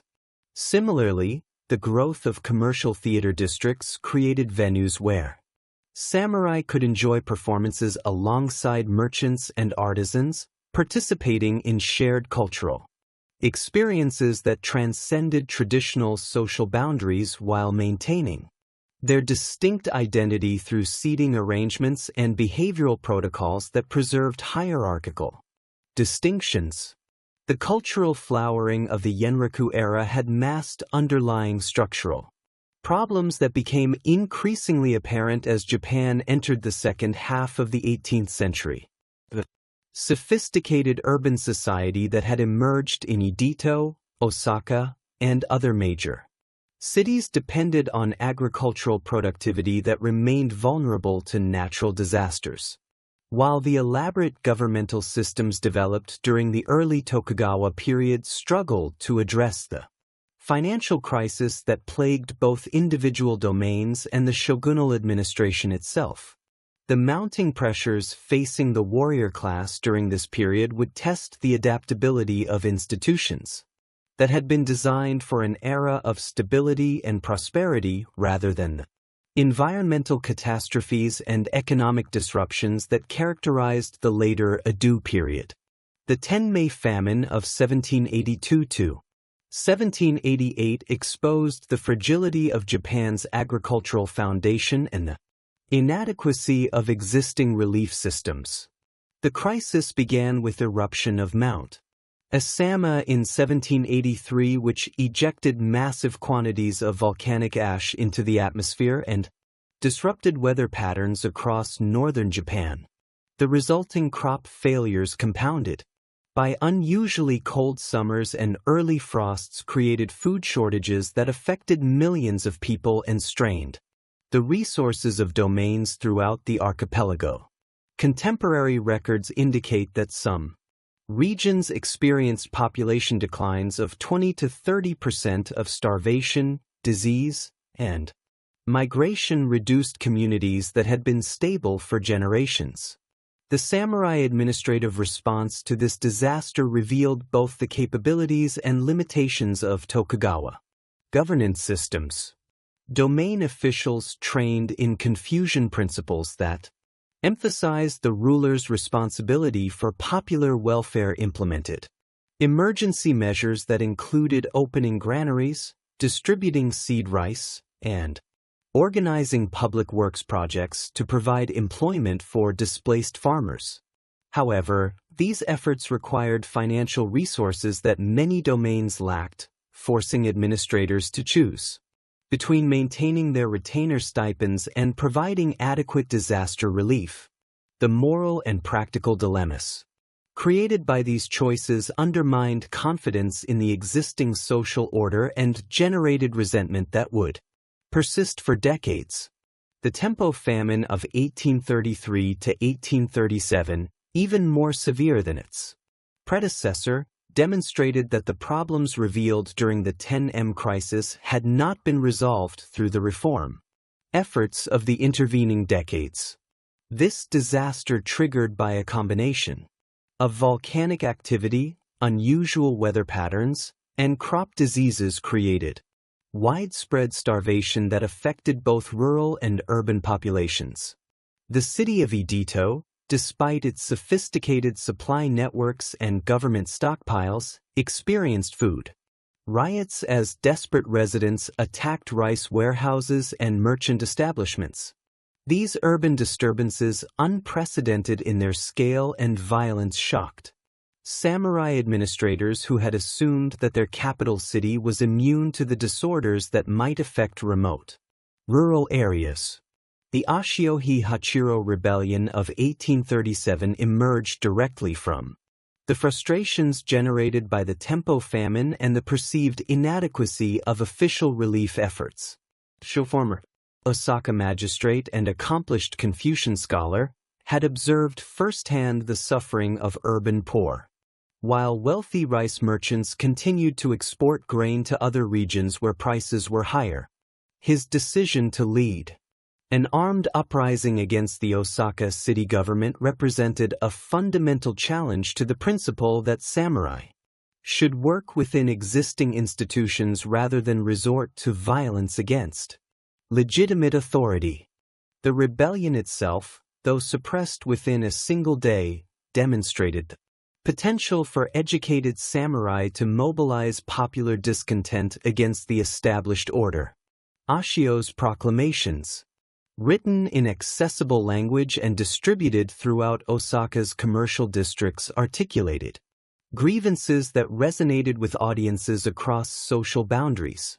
His criticism of corrupt officials, greedy merchants, and inadequate relief policies provided a coherent explanation for the suffering that people experienced daily, while his call for direct action offered an alternative to passive acceptance of intolerable conditions. The ideological significance of Ashio's rebellion extended far beyond its immediate military impact. As a respected scholar and former government official, Ashio possessed credentials that made his criticisms of the existing system particularly damaging to official legitimacy. His writings combining Confucian moral principles with the practical observations about contemporary conditions provided intellectual frameworks that other critics could adopt and develop.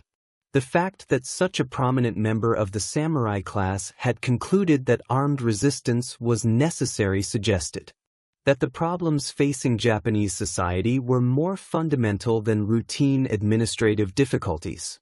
The peasant uprisings that proliferated during this period reflected both immediate economic hardships and deeper changes in rural social organization. The Ikki or peasant leagues that organized these disturbances had evolved from traditional village associations into sophisticated networks capable of coordinating resistance across multiple domains. These organizations, led by wealthy farmers and village headmen who possess literacy and administrative experience, could mobilize thousands of participants and sustain organized activities for weeks or months. Despite government suppression efforts, the scale and sophistication of these peasant movements challenged fundamental assumptions about social hierarchy and political authority. The Bushuiki of 1866, which involved over 200,000 participants across multiple provinces, demonstrated organizational capabilities that rivaled those of domain governments. The uprising's leaders, drawn from the rural elite class that had emerged during the commercialization of agriculture, possessed resources and connections that enabled them to coordinate activities across vast geographical areas while maintaining communication networks that government authorities struggled to penetrate or disrupt. The samurai response to these popular disturbances revealed the extent to which the warrior class had become dependent on the stability of the existing social order. Many samurai, particularly those serving in rural administrative positions, found themselves caught between their obligations to maintain government authority and their recognition that popular grievances were often justified. The traditional warrior emphasis on moral leadership became problematic when government policies clearly violated Confucian principles of benevolent governance, forcing individual samurai to choose between loyalty to their superiors and adherence to ethical principles.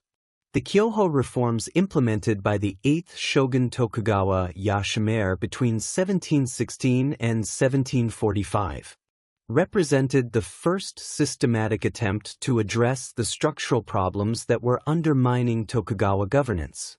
Yoshima, recognizing that financial difficulties were at the root of many administrative problems, initiated policies designed to increase government revenues while reducing expenditures.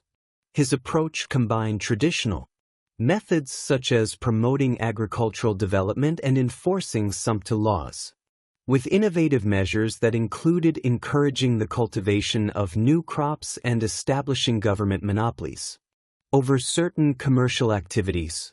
The practical implementation of these reforms required samurai administrators to develop new forms of expertise in areas such as agricultural technology, commercial regulation, and financial management.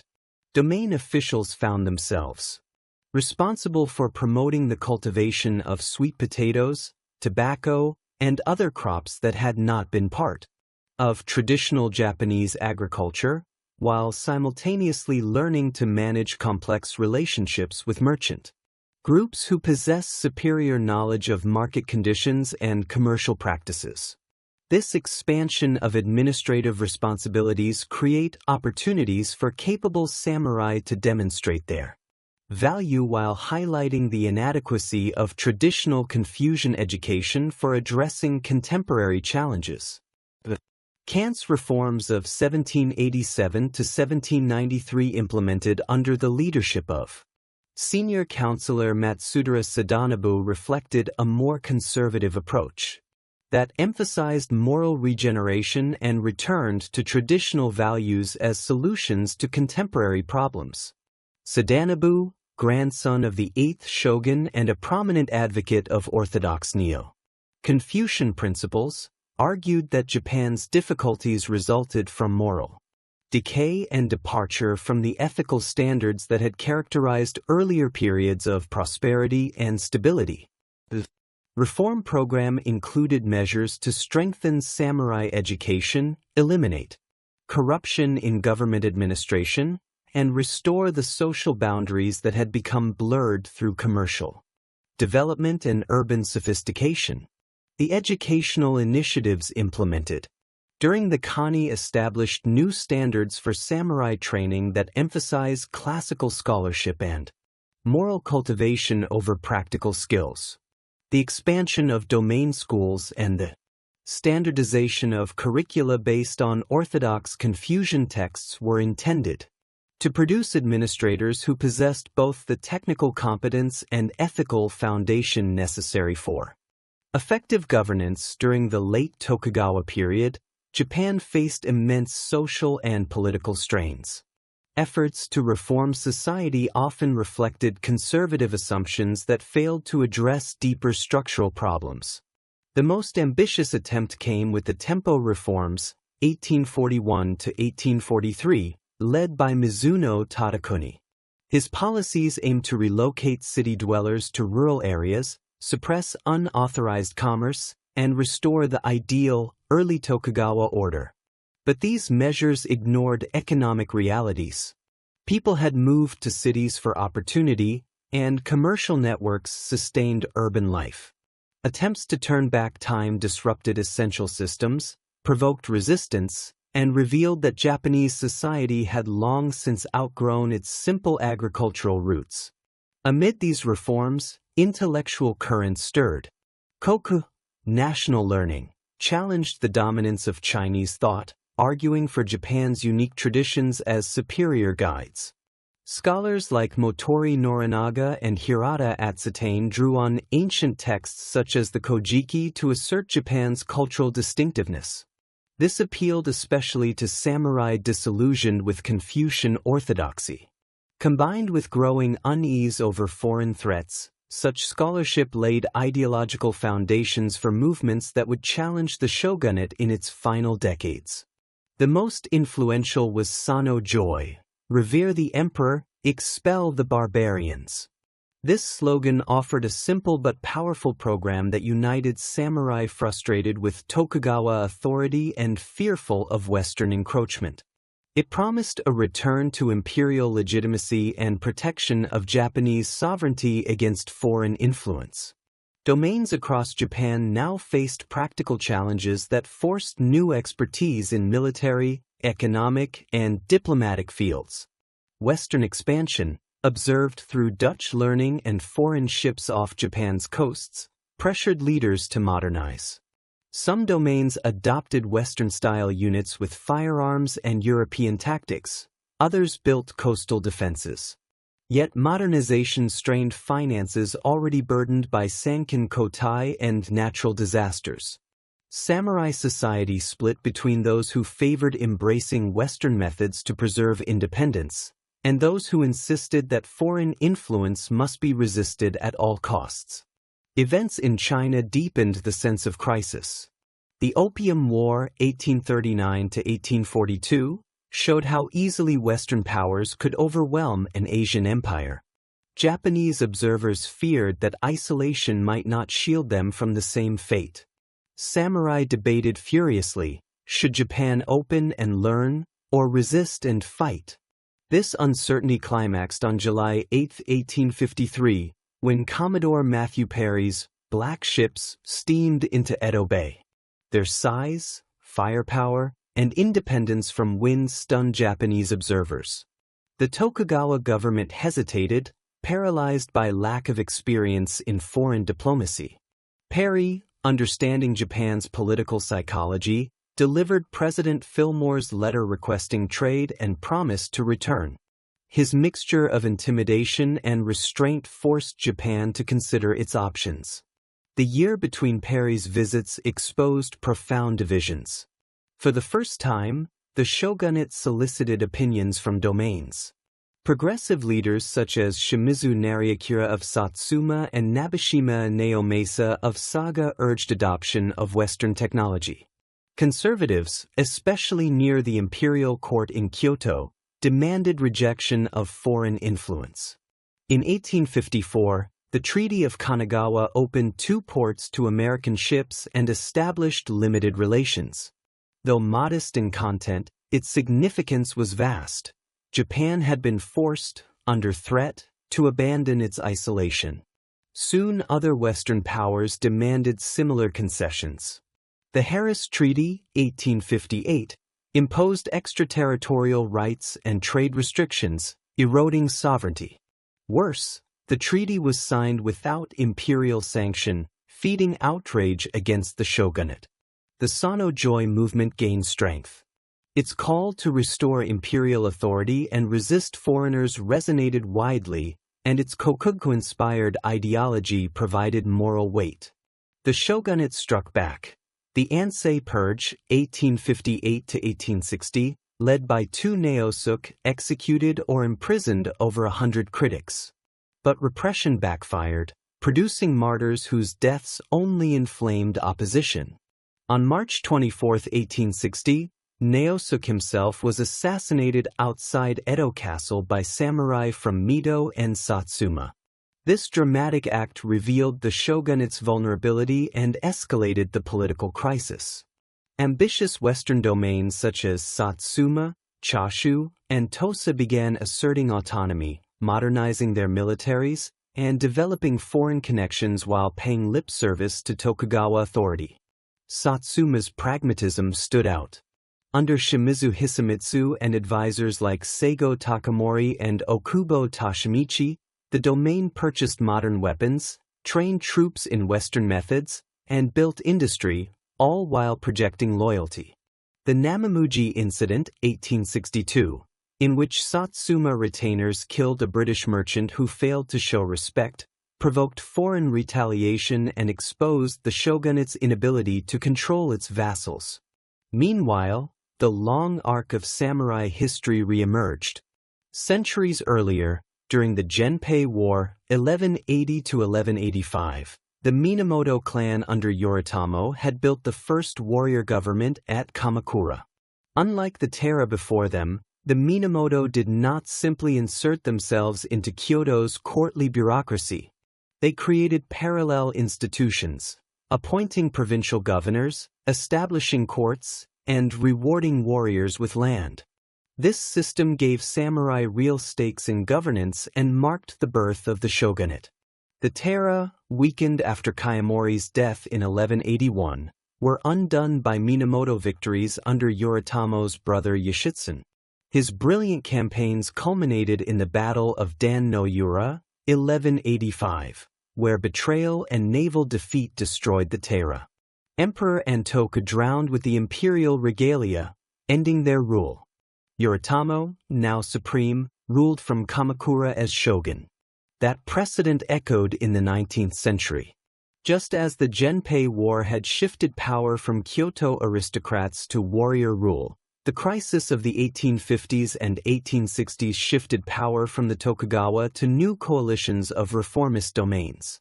In both cases, Japan's political order was remade not by the emperor directly, but by the samurai class reshaping institutions to suit new realities. By the 1860s, it was clear the Tokugawa shogunate could not survive. Its attempts at reform had failed, its legitimacy eroded, and its authority challenged by powerful domains. The convergence of foreign pressure, domestic unrest, and samurai activism was leading inexorably toward revolution. Out of this turmoil would rise the Meiji Restoration, where the emperor was symbolically restored, but power again rested in the hands of warriors-turned-statesmen who, like Yoritomo centuries before, built a new order on the ruins of the old.